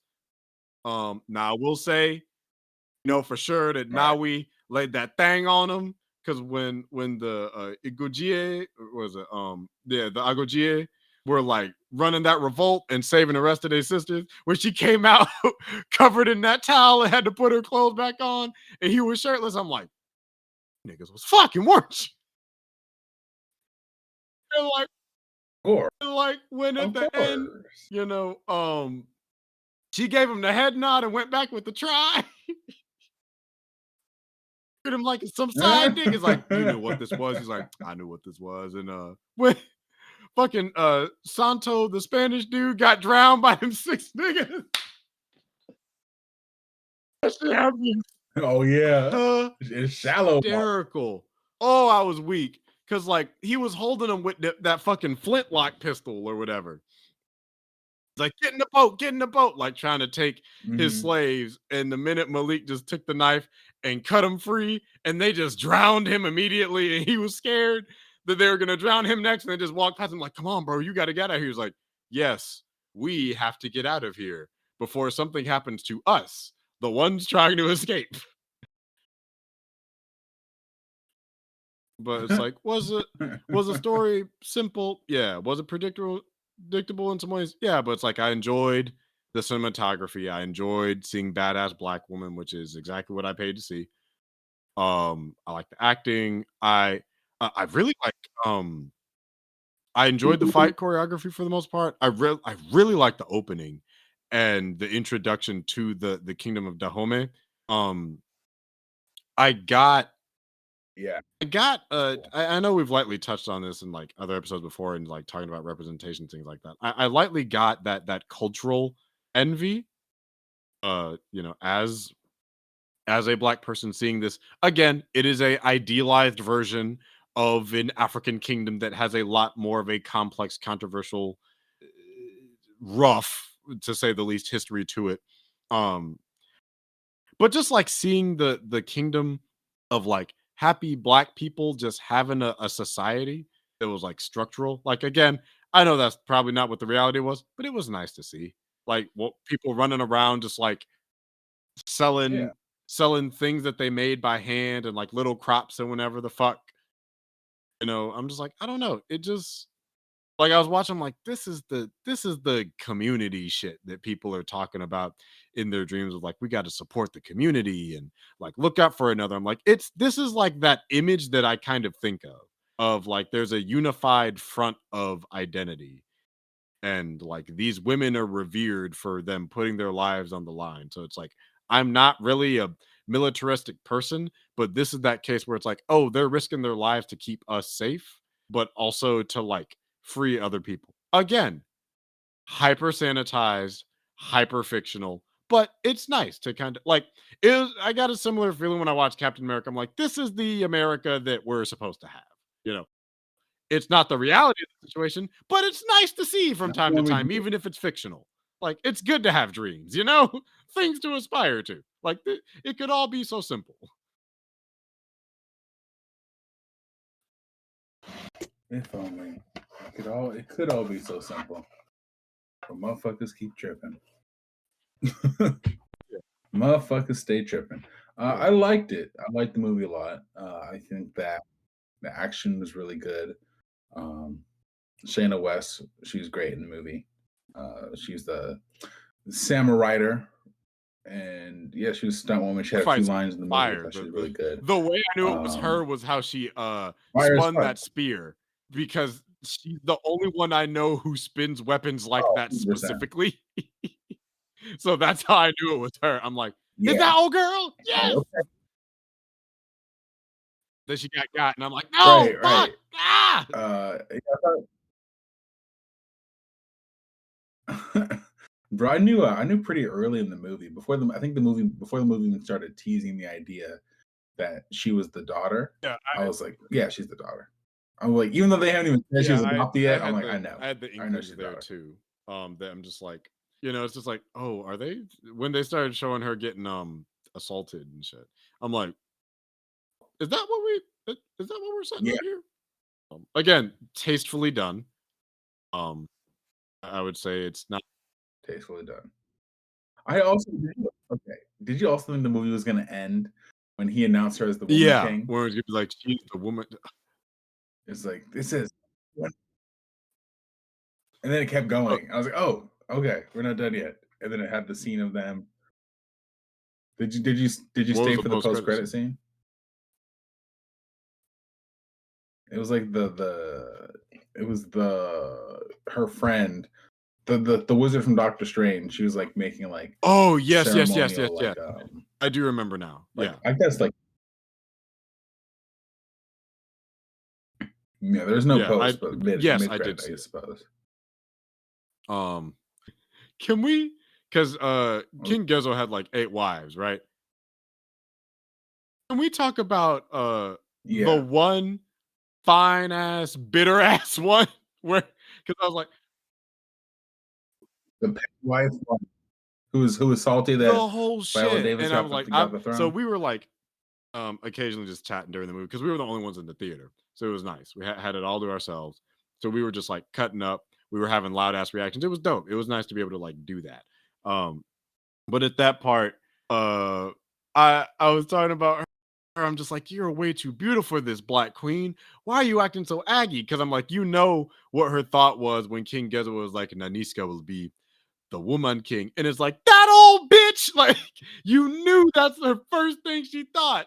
It's like, why not choose me? Pick me. Like, Right. literally, a pick me. Love me. Like, Love he got me. 7 other wives. Listen here, wife number 4. Like, look, did you notice how all the other wives would side eye her? Like, let that shit be me, though. Like, sis, you about to make him invent divorce. Like, They all stayed they all stayed in their lane Right. and shut the fuck up, Chill. but here comes wife number 3 over here talking cash shit like she has an opinion that he va baby, this is a patriarchy. He don't give a fuck what you think. What was the point of her? What was the point of Nah, she was that? just Did a that even hating go ass anywhere, her being hoe. salty? Like, no disrespect, but she was just a hater. The whole shit, because like, no one else paid attention to her, not even her husband. Right. And she's Nobody like, gave a because fuck. remember she tried to bring it up to the cool gay priest guy, and it's like, well, what did she do for him? It's like she saved his life and made him king, and I'm like, yeah, that should shut you the fuck up real quick. Why would Yeah, he you pick would think. her over me? It's like because he would not be where he is, and by proxy, you wouldn't be where you are without her. So shut the fuck up and stay in your lane, ho. Like all That's you the had to do point. was shut the fuck up, but Right. nope. I guess it's to say, haters She's come from all places. Right. all shapes and sizes. Be a hater in your socks right now, but Yeah. I was yeah, I just really enjoyed it. It was just entertaining. I think well shot. The pacing was good. Like, was it predictable in some areas? Sure. But I liked it. Like I just enjoyed it. Like I don't know. It's like it's like Black Panther with women Speaking for me. It's like it's exactly. in that same vein as why I enjoy Django. I get that representation and power fantasy, even if it's like highly historically inaccurate. Like it does make me want to, dig a little bit more into the history of the kingdom and like the unfortunate, terrible atrocities that the Agoji and the Kingdom of Dahomey did. Because like because we I love Nick. but like Think huh? yeah, go back. Yeah. I think Lupita did a Yeah, documentary because she was on the originally supposed Dahomey to be in tribe. the movie. I think she's supposed to originally be Nawi, but she stepped down. Um, Yeah, I think for ethical reasons, she felt like it was yeah, unethical to which is be in the totally movie or understandable, and something I like know there that. was a lot of there was some controversy amongst like the black community as well, like the black as well as like African communities themselves about just like the actual history of the Kingdom of Dahomey and their role as well in the transatlantic slave trade. And it's like yes, but also most historical fiction films are highly inaccurate. Braveheart, Steve Jobs movies, it's just like I not be the only product that gets criticism because I think aside from the historical inaccuracies, I think overall it's still pretty well competently made. And like even when I was listening to some of the criticisms, I'm like, I don't know, man. I'm not saying any piece of art is free of criticism, but also I feel like sometimes we can put higher precedence on of expectation on mediums. And this is coming from someone who's not a critic and has been critical of fucking superhero movies, and like went on a whole monologue diatribe about fucking Mhm. Superman and how one man doesn't really get it. So it's like again, you know, maybe I'm a little hypocritical in this sense, but I'm just like, damn, it's like if we're gonna be as critical of this, I hope we are keeping the same energy for other projects that also do similar shit. It's like, don't get me wrong. Point out the historical inaccuracies and point out the things where we can be more educated. Point me to documentaries about the shit. I want to learn. I'm actually more curious now. I want to learn more. Like when a movie is well enough made like this and entertaining enough, I think it drives up interest and investment into like the actual history of the events, even if they're a lot more bleak. Because it's Yeah. you have like a autobiography or a biopic about Abraham Lincoln. But Abraham Lincoln probably did some shady shit. You got a whole Elvis movie. They don't talk about the fact that his wife was 14 when they got married. That's a little weird. Like a lot of niggas leave some terrible shit out. I'm sorry. That's just the way it goes.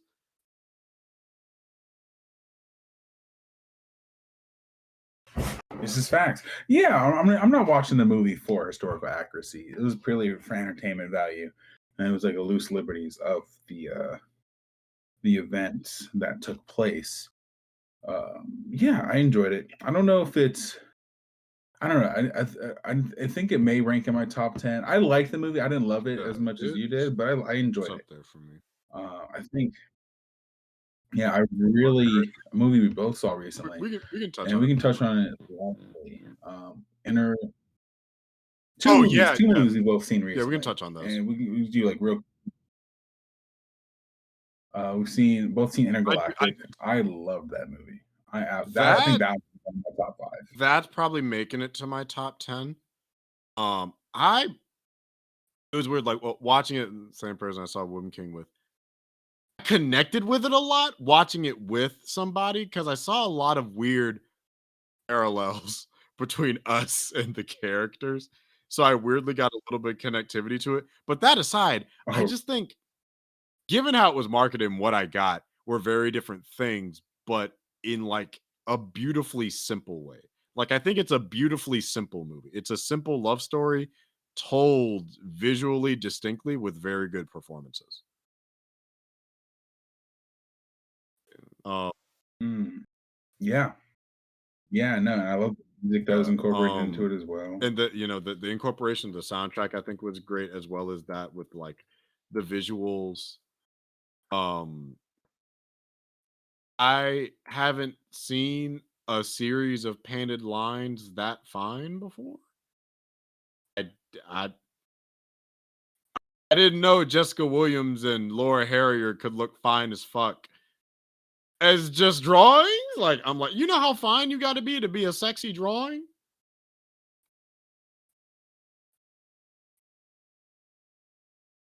Right. No, they killed it. Yeah, Absolutely, just like like they obliterated it. It's did the awesome. thing. Kanye Barris was a co-creator on that. He was, and that was something that surprised me too. Because this stuff can be very hit or miss. Um, it's weird that it's billed as a television event. It's just a movie. I don't know why it's an event. It's a movie, bro. What are you, can't make it what it is, but it's a very good movie. It's a great movie. Good, solid pacing, good runtime. I think there was only one thing that Tiana Taylor was in this. What the? Gotta go back and watch. They have a terrible picture of Tiana Taylor on Wikipedia, by the way. It does not do her justice as one of the most beautiful women walking across the planet. Um, old ass picture of Macaulay Culkin too. But yeah, no, I think that the cast did a great job. Didn't even notice Timothy Chalamet was in it. Um, He was, yeah. I knew I should immediately have. I Jaden was think I there. missed him. Like maybe I looked away or something. But yeah, he was in there. I didn't realize that was that was Vanessa Hudgens, wasn't it? I didn't even think about that. She was the pregnant bestie. So Yeah, I didn't even realize it that. it was I interesting because like didn't I some didn't of them realize were that that was directly based off their actors and some of um them were not. Like Laura Harrier, I was racking my brain for like 20 minutes. I'm like, who is this fine ass woman and her shiny ass forehead? I know because like when I saw the eyes and I saw the lips, I'm like, I know her, I know her, and I'm like, it's Laura Harrier. God damn, like I was fighting for my life. Like I knew Jessica Williams instantly. Um, and she's great in this. The the fight they had kind of irritated the shit out of me though.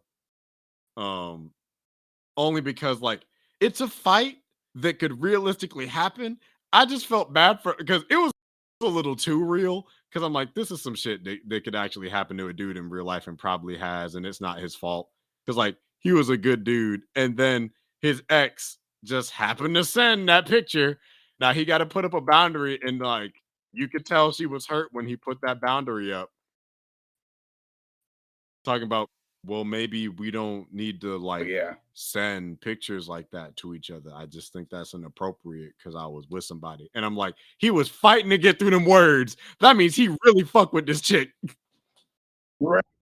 Because he's just like, he's like, God damn, my ex is bad as fuck, but I really fuck with this new chick.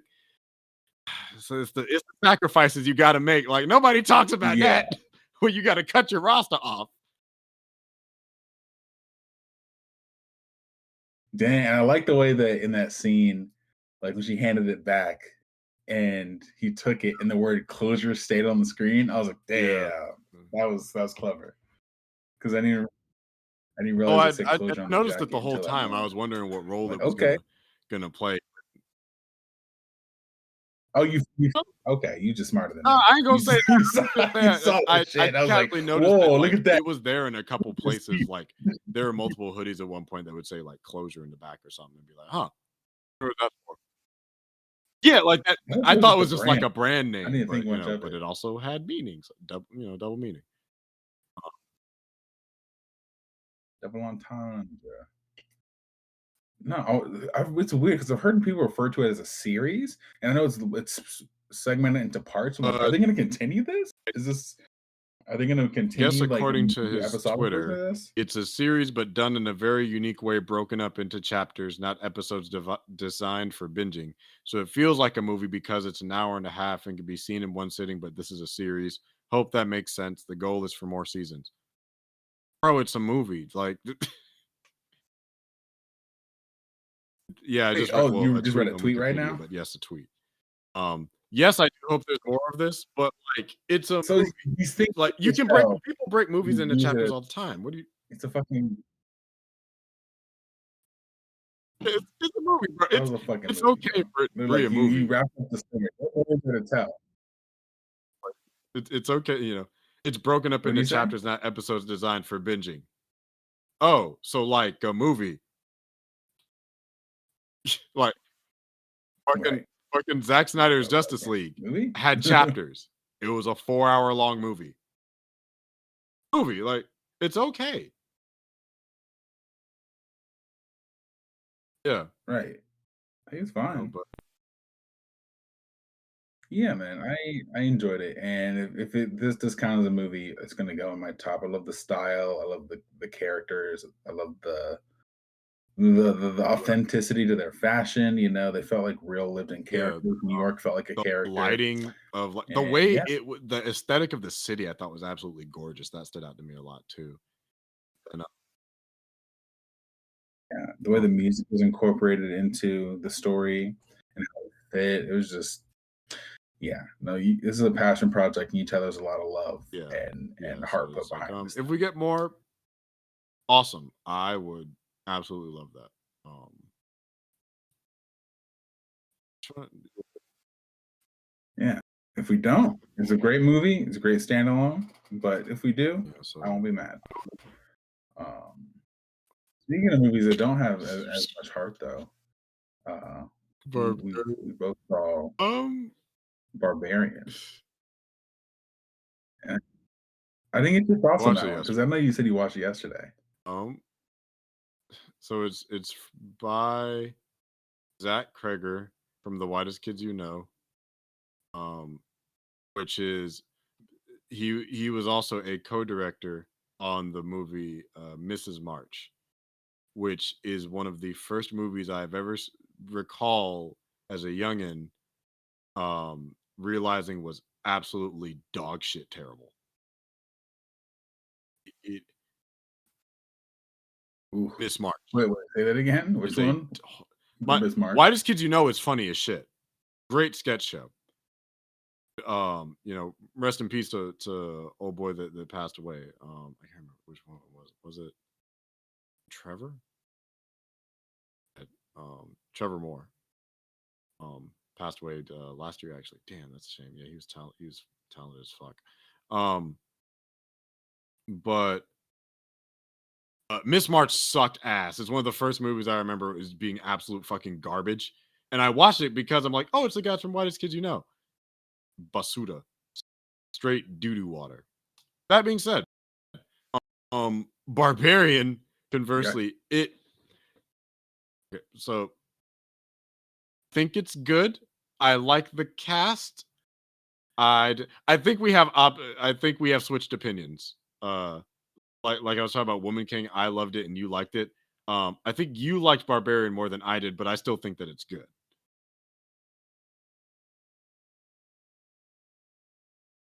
Oh man, yeah. I think everything from 'cause I didn't watch the trailer for Yeah, Barbarian. I just I heard it saw was a good. trailer but forgot it. So I watched I didn't it. really pay it too much mind. Yeah, so I didn't know anything about it. I also wanted the movie Not Sober. Had some vegetables. Bruh, yeah, I would tell you about this experience. I saw it in theaters by myself. I saw it kind of impulsively as I needed like to get my mind off of something that just happened. So I kind of like picked up, ate my greens, went to a theater and watched it. And in the theater, and that shit was tense as fuck, dude. I had no idea what kind of story I was in for. Literally the only information I knew was that Justin Long was in the movie. But I got so wrapped up into the story, I forgot his ass was going to be in the movie. So there came a point where home light spoilers. There came a point where homegirl was in the basement, and then she gets out of the basement, and then another dude goes into the basement, and the tension of that, in combination with me being Mhm. a high little scaredy cat, I was like, nah, bro, fuck this, I'm out, and I left. I walked out of the movie, and I was like, I almost left the theater, but I was like, no, I got to see this through. So what I did was I stood outside the theater door, like literally like right outside it, and could still hear the movie going on. And just to ease my conscience, I watched the trailer Damn, outside of the really theater fucked to up. know it'll be okay. And I was just like, okay, all right. I have a semblance. Still don't know what exactly is happening, but I know it's just gonna be okay. So then I go back in, and then that was when the twist of the movie happened, which Yes, luckily was I am not glad revealed in the about that. trailer. And I was like, wait, what the fuck? And then it cut to the next story. And I think the next chapter Mm, in the story, when that did a really good job of displaying somebody who you're supposed to root for, but yes. you can know is a piece of shit. And then they do it in a way where they that person is still a piece of shit, but because of the human nature of it, you're hoping that they kind of get out until they prove themselves to continue to be a piece of shit. But I thought the complexity of that was very interesting. And then they cut into another chapter. You're like, how does this tie? Yeah. Oh, that's dark as fuck. And yeah, I just thought it was a really original movie. I thought the music was really good. I thought the way it was shot was really impactful. And yeah, some of the character choices were a little dumb. Like bitch, why are you going back to the house? Like leave his ass. Like yeah, you got no reason. You got no like get a new phone. You good. Like you made it out. You had no reason to be over here. But that was some horror movie type shit. But you know, characters got to make those kind of decisions for the rest of the movie to happen.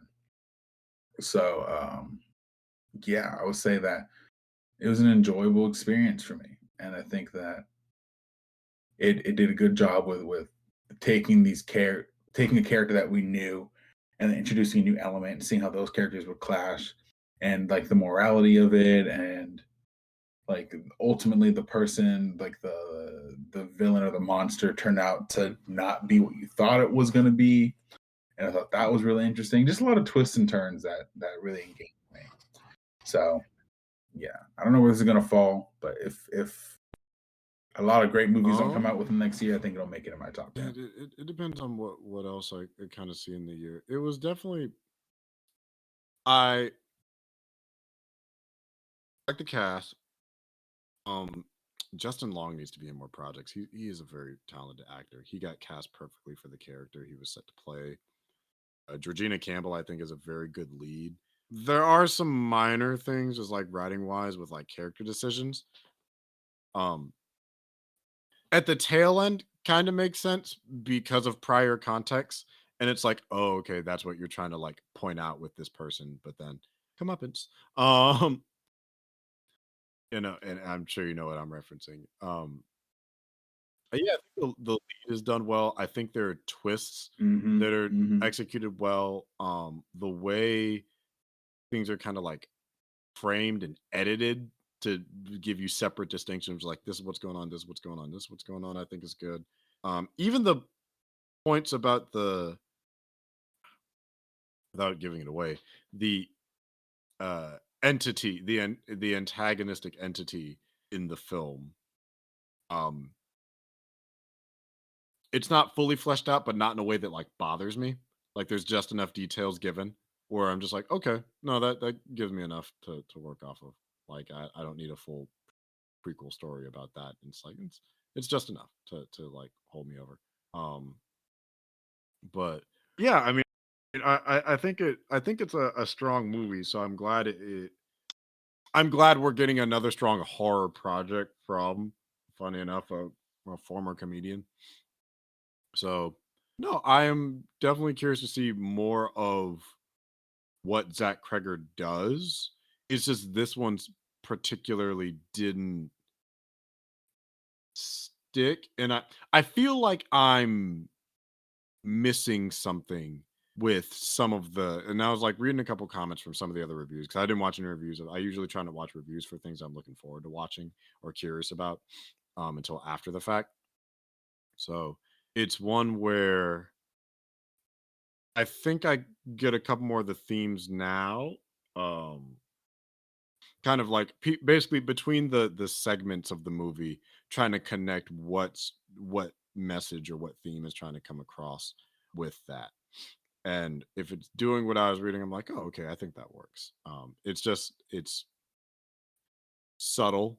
Um, like the characters are obvious. The themes I think that they're trying to pull from those characters is a little bit subtler, but not in a way where it's not too obvious, but it's not too hidden. So I think there's actually a good balance there. But no, it's a very good movie. I just don't think it stuck with me the way that it did a lot of other people, which I kind of hate. I wish it hit me a little harder, honestly.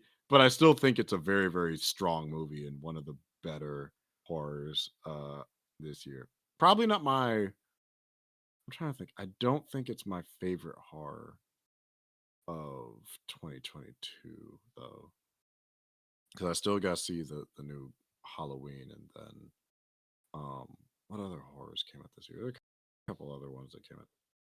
I don't think it's my but it's still good. It's still a good movie, still a strong movie. So yeah, can't wait to see more of what he produces.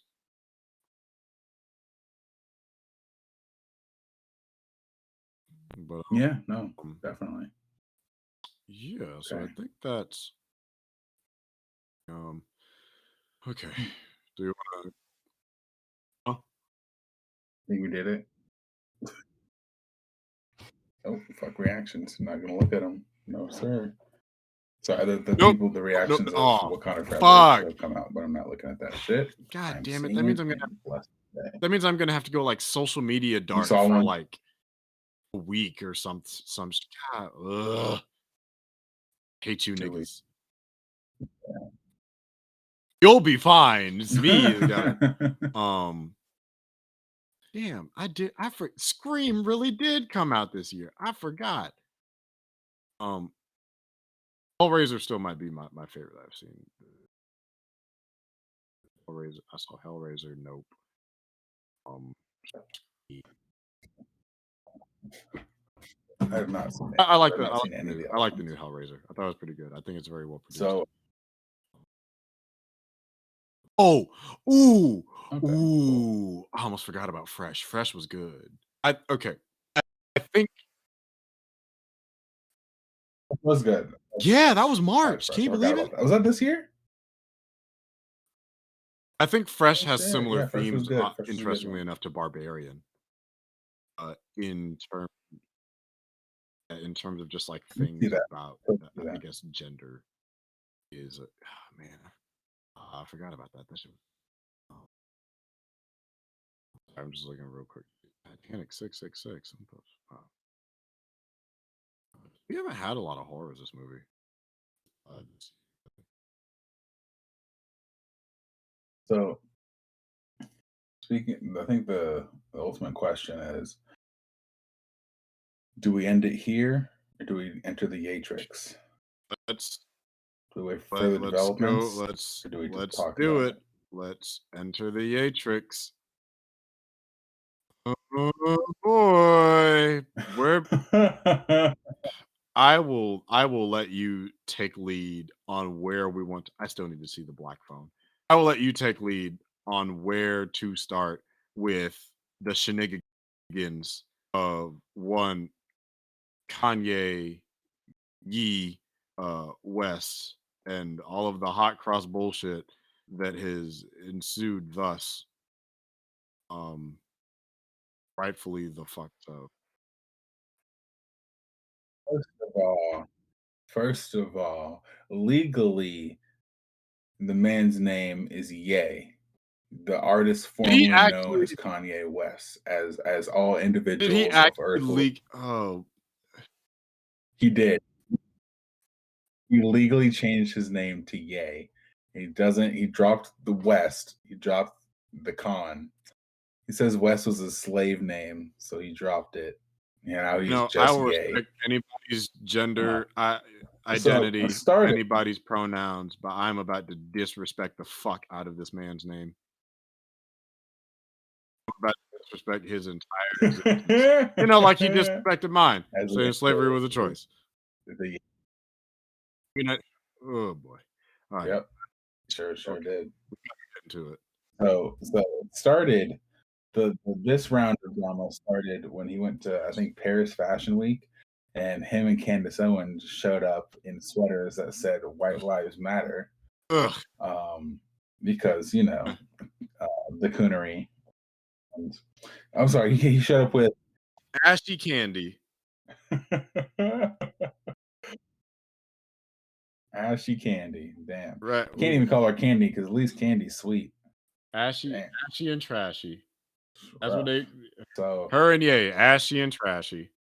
exactly. So it started with that, and then Kanye proceeded to do some coonery shit by making a whole ass of himself on Tucker Carlson, America's favorite publicized racist, and Yeah, he said he did it because it was obvious. He's like, yeah, because white lives do matter, and that's why. Really, Kanye, really, that's why you did it because it's the obvious thing because you're so clever, you're so smart.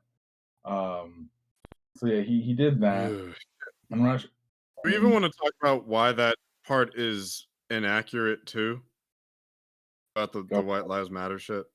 yeah, go for it. It's all right. So the thing with White Lives Matter, it's as somebody who has a white best friend of almost 20 years.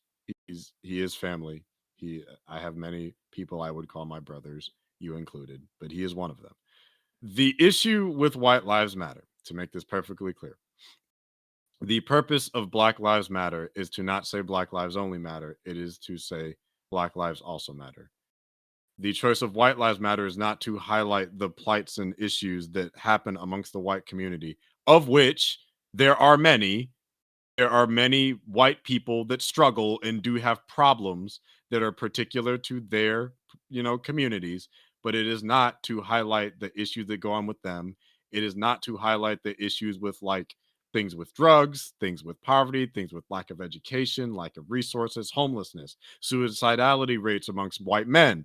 It's not about giving attention to things like that.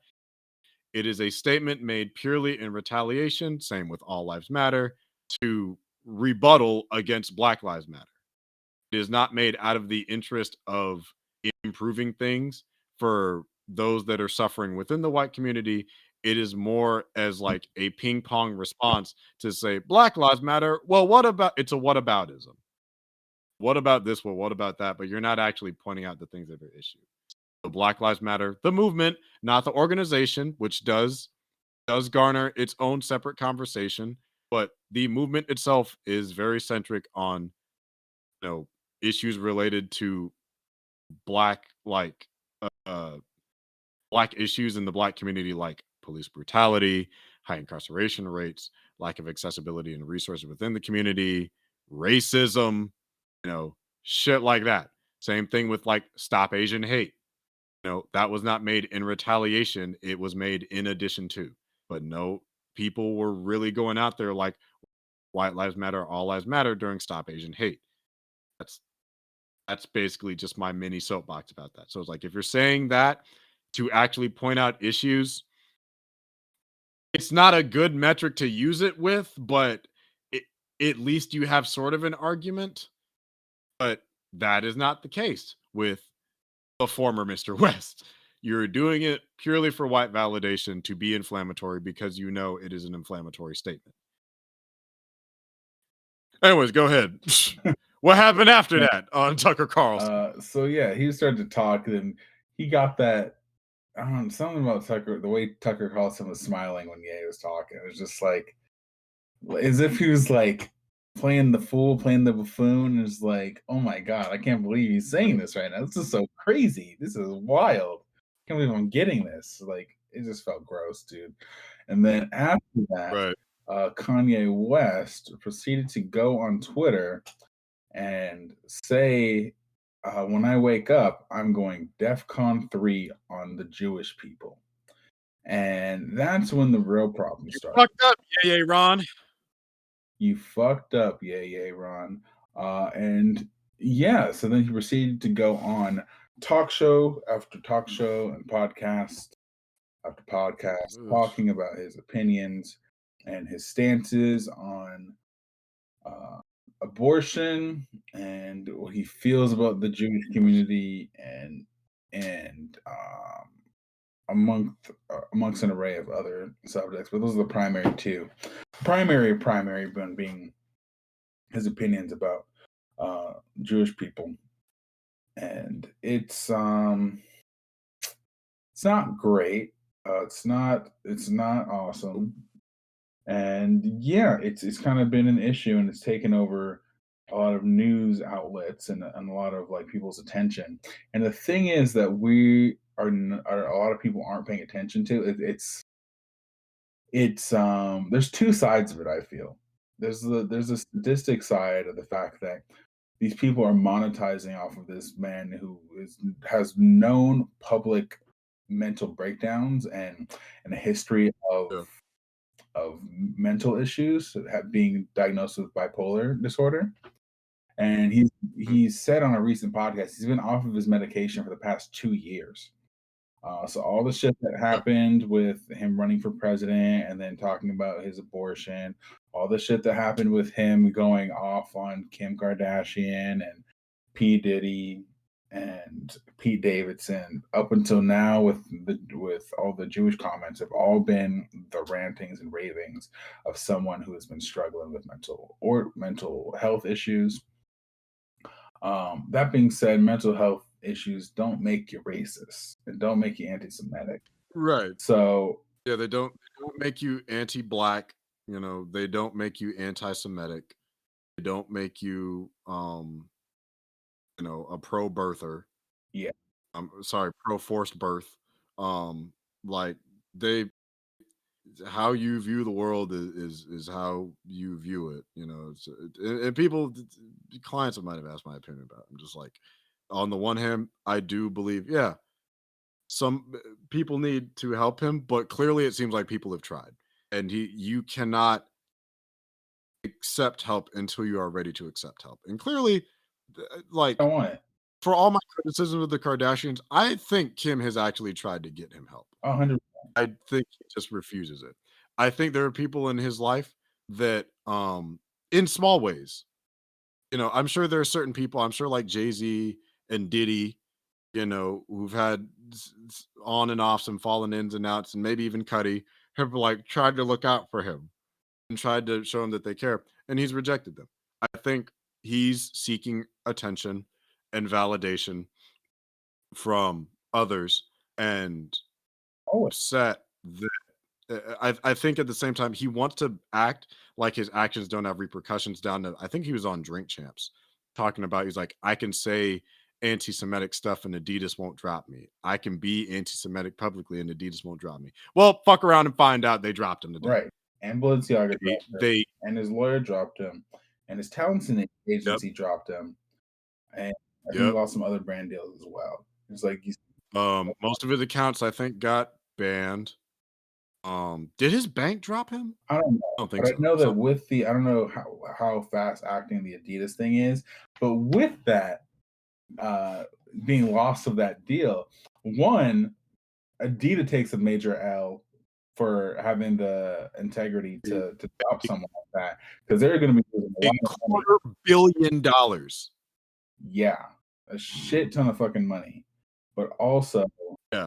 Kanye West is also out money, so much so that he is being demoted from his status of billionaire back to a millionaire. And I know he took pride in the Right. fact that he was a billionaire and the first black or one of the first black billionaires. Probably the first black Because American billionaire. I don't know if that's he thought he was untouchable. I mean, Jay-Z's a billionaire too, I believe. no, it was So untouchable. he's up there. Huh? He believed himself to be untouchable, uncancelable. And the thing is, Yeah, and his fucked around and found his out. ego and his narcissism is so inflated and so inflamed that he is incapable of taking accountability and understanding how his actions affect other Mhm. people. Like he doesn't know. I've watched a couple of interviews with him now, and he never ever directly answers or responds to a question that was asked to him. He'll always deflect and blame some other thing. And it's kind of wild, like the circular nature of how he talks, because like he'll go on these rants and like pat himself in the back about like opinions that he have or having the courage to say some taboo thing, like they're gonna get me for this one. They're like, ooh, like wait for it, or like how when he said the R word, and he's like, you hear that, Biden? I'm just like, okay, guy, like, you're big and strong. Congratulations. And yeah, it's just It's sad. childish It's shit, and childish. It's sad, it's sad. and it's he's saying these things, not realizing, maybe not even caring, because he's so focused on the idea of freedom of speech and freedom of not being censored that he doesn't care about how his actions affect other people. And he's so disremoved Yeah. from the world that he doesn't even see it. Like what happened there's out here in LA on the 405 freeway, which is a freeway I drive on Oh almost yeah, daily. Jesus. There's a sign that said Kanye was right about the Jews, and there are a bunch of fucking Nazis out here in Los Angeles Mhm. because of Kanye West. And you may not think that your words have power or have that effect on people, but they do. And maybe they're words now, but you continue to escalate on your statements and continue to embolden intolerance, which will ultimately lead to hate crimes, will ultimately lead to spiteful actions, will ultimately lead to more synagogues getting shot up, more Jewish people in danger, Yeah. more people of minorities being in danger because you believe in this such radical uh, voice to be expressed that you don't care if it's at the cost of people's safety, which is reckless And and yeah, sensitive. And you can be good.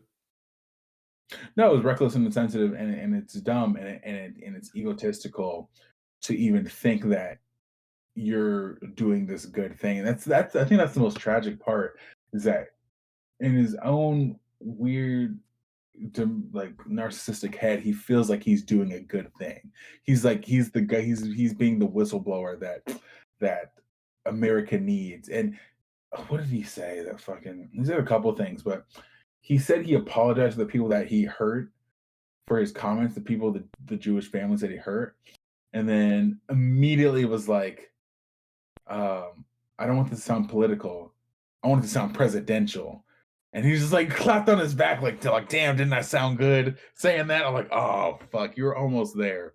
You're like, Yeah. you almost did a good thing, and so you fucked it up It's like by congratulating yourself on the back. it's not even good. It's like the bare minimum, but like especially The bare minimum. you he acts like freedom of speech equates to freedom of repercussion. He straight up basically said it with the whole Adidas thing. Yeah. And Adidas took a big hit by that. Apparently, they were already in negotiations about his contract back with the White Lives Matter shit.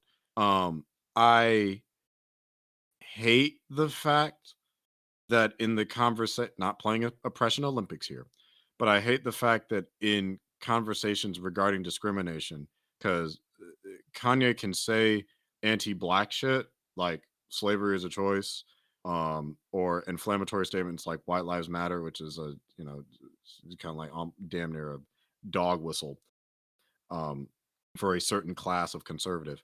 Uh, and there's very little response. Um, but there is a immediate retaliation when he becomes anti-Semitic, and it is not that I think there should be a passive response to anti-Semitism. I believe there should be a more proactive response to anti-blackness, Well, I think even if it is coming from black people. to counter what you're saying, I do think that there's a little bit of a difference in what's happening between when he said the anti-black shit versus now, which is that Yeah, the anti like people DEFCON 5 on Jews is like that's an that is attack a in arms. yeah, that is a call to violence, but it's like if we are putting him under review for like basically bad press, this should have happened years ago. Yeah, but I think that I don't know how many interviews he went on after he said the slavery is a choice thing and the stuff about Harriet Tubman, but he's been on like at least 5 or 6 multi-hour interviews since that point, and Right. he keeps doubling, tripling down, and then keeps going Yeah, off because on some. I listened to It's something his that's escalated. Joe Rogan episode, the whole 3.5 hours. That shit was a trip and a half. Oh, he did Like another it one. He made did a me second understand. Rogan. Huh? He did a second Rogan episode. No, no, the one he did, what was it, 2020, Yeah, the I think? 2021. Yeah, that one was a. That was yeah, I listened to that one, and, like, it gives you insight, I think, at least at the time, into how he viewed the world. I think it's gotten much, much worse since then, back when he was more actively, like, running for president, and he wanted to start, like, the Donda School and the farm and shit, and there are some elements in there that are altruistic, but it's, like, clearly half of it just seemed like the ramblings of a very, unhinged, unwell individual, and it's I I am I am sad and disheartened, disappointed, let down, but also just upset. And I think it's a hard thing for a lot of people to rack their brains with, that somebody that we respected and uplifted and gave every single fucking chance to just kind of heel turned because we aren't the demographic of validation that he seeks. And I don't, Yeah. and again, I'm not him. I don't see the world how he does, but I can't understand what you gain seeking specifically the validation of like white, far right leaning extremist types. Yeah, man. It's not even like Concern is it's not even like anti-Semitic Hotep types. It's like far right wing, like it's also weird to say that also to make like a inflammatory, aggressive statement towards Jewish people, but still claim to be Christian. That's a weird thing. so. Did you hear that he was on Lex Friedman's podcast, which is, if you don't know, Okay, he was. You know who Lex Friedman is? I do not put me on So game. um, he's a Russian American, like he's essentially like an engineer, he's like a tech person, but he's also a podcast host, and he's Jewish, and he's essentially going back with Kanye West for like 2 hours, and at one point in the conversation, Kanye West essentially tries to say that the abortion rate in America is worse than the Holocaust. And he's saying that 50, Wait, wait, wait, wait, wait. Say that one more again. I don't think I heard you the first time. What did what? he essentially said that there are more people dying of abortion, more babies dying of abortion today than in the Holocaust. He's saying that this is a he was essentially trying to say this is a bigger tragedy than the Holocaust, and no one's paying attention to it. I was like, this motherfucker is wild. The Where's your research to back that up? Yeah, because if I recall, and he was saying this to a Jewish was person, and every time he would give him pushback, was hundreds of thousands to millions, if I recall correctly. At the minimum, hundreds of thousands. Uh, versus abortions, which I mean, I'm sure they happen a fair amount, ooh, but ooh. He also said the most dangerous place in America for black children right now is in a black woman's stomach. now, Kanye, if you truly feel that there is a higher rate of abortion within the black community, have we looked into why? Could it be medical racism plays a role? Could it be a lack of good healthcare supports? Could it be a lack of healthcare within the black community because we can't all afford it? I have a healthcare plan. They just took some money at my account today. It's not fun. And I am very far from rich. In fact, one could say I'm pretty fucking broke. So let's examine what it is that creates these threats that you so believe are occurring.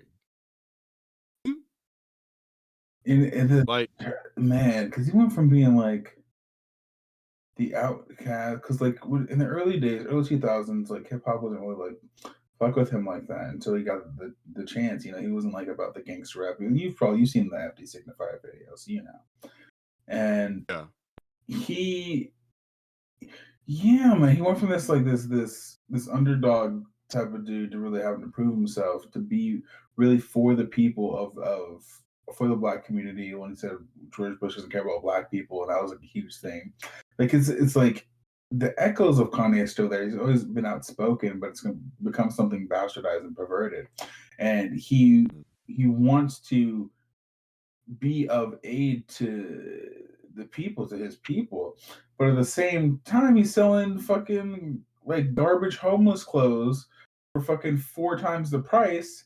And then So people are buying it because it's status, and it's like $400 for a fucking t-shirt, and then the ugly ass fucking shoes cycle that look like deformed Crocs. Like, God, of overpriced capitalism because you keep people are willing to buy it because it's Ye's name, and then people are yes. spending their whole ass paychecks on some overpriced shit that you put out there, and then you get turn around and get mad that the black community is not doing better. But I'm like, bro, you're part of the problem. You're perpetuating the problem. How are you? Which is like he donated, I think, to George. Oh yeah, he also said the shit about George Floyd Yeah, that it was about his death being related to fentanyl and it not really being the knee on his neck. Even though weren't those because of Candy officers Films prosecuted? documentary. Which all right, so quick thing, touching on the abortion bit. All right, so I will have you guess how many. And this is research from the CDC, the Guttmacher Institute, and the CDC of the primary abortion statistics for the U.S. So, guess how many average abortions annually are provided in America? Talking So, just take a guess. really, what's the time frame of what we're talking? Is it Let's say the last 5 years. of the last 5 years? For an average year, how many abortions do you think happen a year? Maybe 2 million, Uh, higher or lower? you actually lower actually. 1 million. Close. So the number of it has gone up slightly. 2017 it was about 862,000, 2019 916,000, and as of 2020 it was an average of about 930,000. Now let's talk about this Holocaust here. Um as far as, you know, Jewish men, women, and children, let's guess how many of only the Jewish people that died in the Holocaust. How many would you say was that?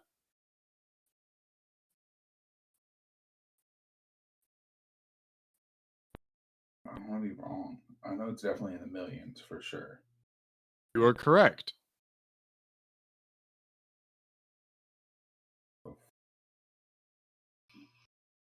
High millions or low millions? That's so terrible. Uh, below double digits. I will tell you that. 9 million Jews. 9 million Jewish people. Overshot 5. slightly. Close, very close. Approximately 6 million Jewish people died in the Holocaust.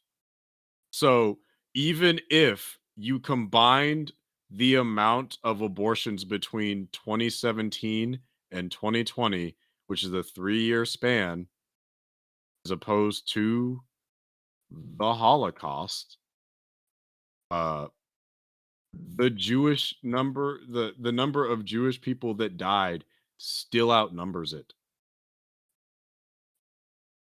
by like almost triple. So, Or so EA gets his information.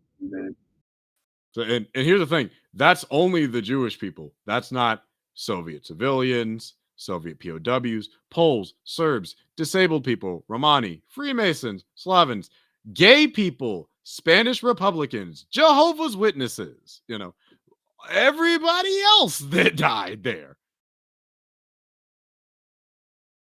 So even if you broke that down to a year, still outnumbers it by a fair amount. And that's only the Jewish people. Okay? So no. No, there aren't more abortions than people that died in the Holocaust. Factually so. So you're wrong, loud, and stupid. You're all the above, yeah. Yes, you managed to strike 3. Hit a triplicate. Just it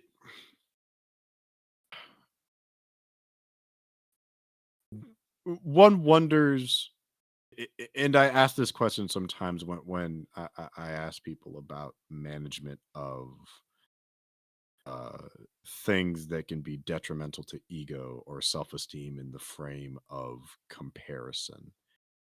And at times when we compare ourselves to others, um, or seek validation from others. And I would ask Kanye, like, if you get what you're really trying to get from them, will you be satisfied? Like, will you be fulfilled? Like, let's say all black people overnight agree with you. All white people agree with you. Yeah, yay, Mr. Yay, he's right. Will that be it? And I don't Mhm. think so. I don't think that is what will do it. I don't I think you feeling like you're right or doing or saying things that get attention that make you feel vindicated somehow. I don't think it gets you. I don't know what he ultimately wants. I can't say. I'm not in his mind, but it's like I don't think this is the way to go about getting it. I don't think making inflammatory, incendiary statements that damage uh not just your brand and how people view you and your career and what you've worked very hard, whether I like enjoy some of the projects or not, you've worked hard um to build that. You destroy that legacy, but it also is not just what you've built for yourself. It's the extension of how people view you in relation to your family. He's a father of four. Yeah. And like let's think about this. He's a divorced man going through a very tough situation where he saw his white wife date some big skinny lanky white dude who apparently has a big dick, so he said to Charlemagne, according to Charlemagne. um and I'm sure that struck a very particular nerve of insecurity for him, knowing Kim's track record. But like it's not gonna get you your kids back, yeah. But also think about it, it's just like think about the if you have to go down to the courthouse, you know, if they're gonna trust you to be around the kids. Mm. You say that you're making this school for them and you want to make this farm and grow these plants and crops, but it's like it's not helping your argument if you're constantly in the public eye over inflammatory statements and controversies. Nobody wants to give their kids up to the anti-Semitic guy that talks shit about Jewish people. Nobody wants to give your half black kids to the guy that hates black people. I'm not saying he hates black people. You've said some shit that isn't really the best either. Making things like, yeah, Black Lives Matter, the organization, is duplicitous, and that shit will be sorted out in a court of law very soon. But just saying, like Black Lives Matter is trash. It's like you got to specify, bro. You know what you're doing by saying that. It's like, yeah, you follow up after the fact, talking about, oh, I'm talking about the organization, not the movement. It's like you could have said that the first time. You could have, but you didn't because that first one gets attention by saying, but like and I'm not quoting him verbatim, so I'm very much paraphrasing. But you're talking about like BLM is trash, saying white lives matter. You're knowing that you're stoking the flame for negative attention, but it's like, but why? I it all for. What are we gaining from this? From from all this damage, like and I don't know if he's thinking about that. I don't even know if he cares. I don't know if he's thinking about it. He's not gonna hear this, Probably not. but it's just like He's supposed to be right. I don't think he's had that rock that he really needs. And it's a shame. I imagine people have tried, but there's nobody right now that really sticks. And he's being abused in a sense, like at least financially. Candace Owens is definitely taking advantage of him. The conservative pundit, all these radio personalities and things like that. Like he's posting all these public messages with Diddy. I'm like, at least Diddy tried to check up on him. Try Just to. be like, bro. He's like, bro, let's just talk. And Kanye's like, no, I don't want to talk. It was like, this is his grandfather speaking. I'm just like, he's like, it's just I don't respect any of the shit that he said and has said recently. But the more I think about it, the more it just kind of makes me sad. Yeah. uh, because it's And like like, he's going after an entire like race or people. And his grievances are really with specific people. But I think you, because your grievances are with the people that run capitalism and like make the rules. Which, yes, are there people in high positions of power influence that happen to be Jewish? Sure. I'm sure there are members on that Adidas boards that were Jewish that were not too happy to hear that. yeah, However, so yeah, that's even not like all a of them. no, no, no, no, no. It's not all of them. And he's making an overgeneralization because he's hurt it. He's hurting from some sort of deal that went wrong in his life. And Yeah, because of that, he's directing that pain at one specific particular group of people. And it's missing yeah, like he's and it's just dangerous. he's firing shots everywhere. He's talking shit about Lizzo out the blue. I'm like, why do people keep talking shit about? All she does is play the flute and twerk. Leave What that do you say lady about alone. Let what her do you say sing about her songs. Like, god damn. what did Kanye say about Lizzo? Oh, here's what it was. Kanye West says Lizzo staying fat is a part of the media's black genocide agenda. Oh, what the fuck, bruh? Oh, okay. So I guess, yeah. So what? Who, bro? Who cares? Lizzo's fat. Good for her. I hope she has a comfortable, happy life with her millions of dollars and her happy, healthy relationship. I don't give a shit. Let's see. It's like maybe there is like an issue or agenda there where it's like, oh, she was big then and they want her to stay big. That's her business. If that's a controversy and a struggle that she has, okay, let her take that up with her label and her image consultant. Right. What the fuck is he? 45-year-old mentioned he truly believes Lizzo is being used as a pawn to aid in the quote genocide of the black community. When Lizzo loses 10 pounds and announces it, the bots, that's a term for it's like telemarketer callers like on Instagram. They attack her for losing weight because the media wants to put out a perception that being overweight is the new goal when it's actually unhealthy. Oh, this was during his Tucker Carlson discussion. He continued, it's actually clinically unhealthy, and for people to promote that, it's demonic. It's the genocide of the black race. They want to kill us in any way they can. He thinks he's doing What? good, something good for black people. Is the saddest part. Like yeah, we know being overweight makes it hard to be healthy. Feel like we mostly know that, you know. You're And so it's like, smart. yeah, it's like Kanye. She's fat. She's pretty. She's talented. If if her weight causes her health distress, that's between her and her fucking like pediatrician. If she dies early, that's her responsibility. It's like I don't think. First of all, with all due respect to Lizzo, as talented as she is, and this is something I noticed from seeing a snippet the other day from the See the Thing Is podcast. I don't know a lot of black people that listen to Lizzo. I'm gonna be honest. Like Lizzo, she's talented. I think special. The bits I heard of the album were good. I don't know a lot of black people that are listening to Lizzo. I know a lot of black people that are like, "Hey, let's go to the Lizzo concert." True. Like, I don't does know. Lizzo have black fans? I'm sure she does. But if you look at it, a Lizzo show, it's probably not a crazy amount of black people. With all due respect, like I think there is a small overlap of people that listen to Lizzo and people that listen to Meg The Stallion. But if you look at those demographics, they're not going to be that much similar. Yeah, she's not making. She because Lizzo makes more like pop music. She's a Yeah, pop star. she makes pop music. Who is most of the demographic of pop music? A popular demographic. So a lot of white people listen to Lizzo. Okay. I don't know anybody that looks at Lizzo and says like, "Hey, I'm gonna stay fat because like Lizzo. because Lizzo makes it cool." No, Lizzo happens to be fat. Okay, cool. Hope she lives her best life.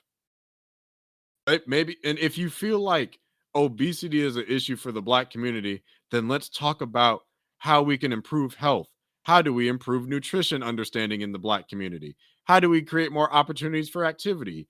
How do we make cost of living a lot better so people don't have to work all the time so they can actually go exercise? Oh, opportunities at like the park. How do we educate people on proper nutritional habits? Because that shit is not well taught. How do we improve the lunches that kids are getting in school? Because those are hot garbage. Like, Kanye, be fucking practical, you know? Stop. Right. Don't blame a person for the issues of society. I get it. It's hard to fix things. A lady got arrested recently for feeding the homeless because it was against public ordinance. And that is some hot cross bullshit. Ass. Yeah. And she's suing the city as well. She should. But that's a Sure. city problem. Yeah. Yeah. A lot of bullshit. A lot of Yeah. Like, a lot of anger, mm, a lot of damn. confusion, a lot of pain. Yeah, man. There's some shit. Did you know No Name? You familiar with that artist, No Name? Yeah, yeah. The former. I Yeah. guess we can't the old last name because I guess it's a slur, but yeah, the artist no name. She stopped OG doing music actor. because a lot of her audiences at her shows are mostly white. There was not a lot of black people Oh yeah, showing. yeah. She got pissed about that. She got what? She was mad. I Yeah, of remember she course. said she didn't want to perform anymore because most of her audience was white. And I understand kind of why she's upset, but I also it's rap shit touches on it lightly, oddly enough, where it's like I the demographic of people that are listening to conscious rap is not really what it used to be in like the mid 90s. Like it's weird because in some ways we're getting like there's like an increased attention towards emotional awareness, but in other ways it's becoming less and less valued as well. I don't know. It's like a really depends on where you're looking, but I think the general public doesn't value it maybe as much as they should, which is why they're not listening to the conscious shit. I mean, I think part of it is like, honestly, I think a lot of people use music as an escape, and I think part of what it is like I think one of the best female rappers in the game right now is Rhapsody. She's probably like top 15 for me in terms of like lyrical capability as far as like weaving narrative stuff like that. I don't listen to Rhapsody that much. She's an incredibly talented lyricist. Um, very nice person, very smart. Got to meet her once or twice. Hella cool. But at the same time, she's a very conscious, empowering rapper. I don't listen to her much because sometimes niggas just want to turn up. Like when I'm Yeah, done with my work day, like I don't really listen to conscious shit at the gym. It's I think what's hardest about that is something that is made. I know we're getting on the music tip, but it's like wish Darren was here for this shit. But it's like, but like Kendrick balances that incredibly well of having music that is both sonically entertaining and can be like hook you in, but also usually has a message underneath it. But like, I don't listen to Pimp a Butterfly that much. It is a beautiful album, start to finish. I don't to it that much because it's a thinking album. I am more likely to put on Section 80, Damn, um, a couple tracks from Mr. Morale, like I started listening to like All Right and I and You Again recently. I'm like, damn, these shit still slap. But I am more likely to put on like DNA, Loyalty, because it has a greater balance. So it's like, No Name is gonna put out tracks about like we gotta stop, the injustice going in our communities. We gotta like educate the people so we can liberate them and da da da da. It's like, yeah, sis, I agree. I'm with you on that shit. All right, listen to that one time. Like, it's not corny, it's not bad. It's just like it's not the vibe. you know? There's not a lot of civil unrest bangers. Not a lot of revolution bops. what an extensive two-part podcast we've done. First half was, I'm sure, all about video games, and the second half Yep. was about comic books and social issues. Yep. Yep. Yep. Yep. But who shit. Yeah. So all right. I mean, anything else? We can get the fuck out. We did it, bro. I think we did it. We did it. It is fucking 1:30 a.m. for me. It's probably like 4 4 a.m. for a.m. me. Good God. Yeah, I think we did it. I think we I think we killed the podcast game. I could mind you, I got on this shit at like 10 p.m. my time. Yep. So we've been on this shit for a Yep. Yep. minute. Yep. So You did the longest podcast tonight. I don't know how you're fuck. gonna upload this. God damn it! I did. Oh Jesus. Yeah. That first one, the one with yeah, that first part, that's probably its own cast alone. And then this one's a whole other episode. Yeah, it's gonna be long as shit. Yeah. So, anything you trying to plug? Just my head into the pillow to get into dreamland. Aside from that, you can find me on TikTok, Aaron Alexander 64, and real Aaron Alexander on Instagram. Yep. Yep. I've been your host, Will the Greatest. You can find me also on TikTok at will.thegreatest, Instagram, Will the Greatest, YouTube, Will the Greatest. We have our podcast page, official Ace Podcast. Changed the new name. Had to switch to get something a little bit more streamlined, I think. Need to post the new episodes there. I keep forgetting shit. But yeah. Don't forget to leave question with the hashtag #AskAce so we can talk about them here at some point. Don't forget to like the show. Don't forget to rate the show 5 stars. Don't forget to share, tell your friend, all that shit. So we are gonna get out of here, and we will see you whenever the next one comes out, which will probably be in a couple weeks.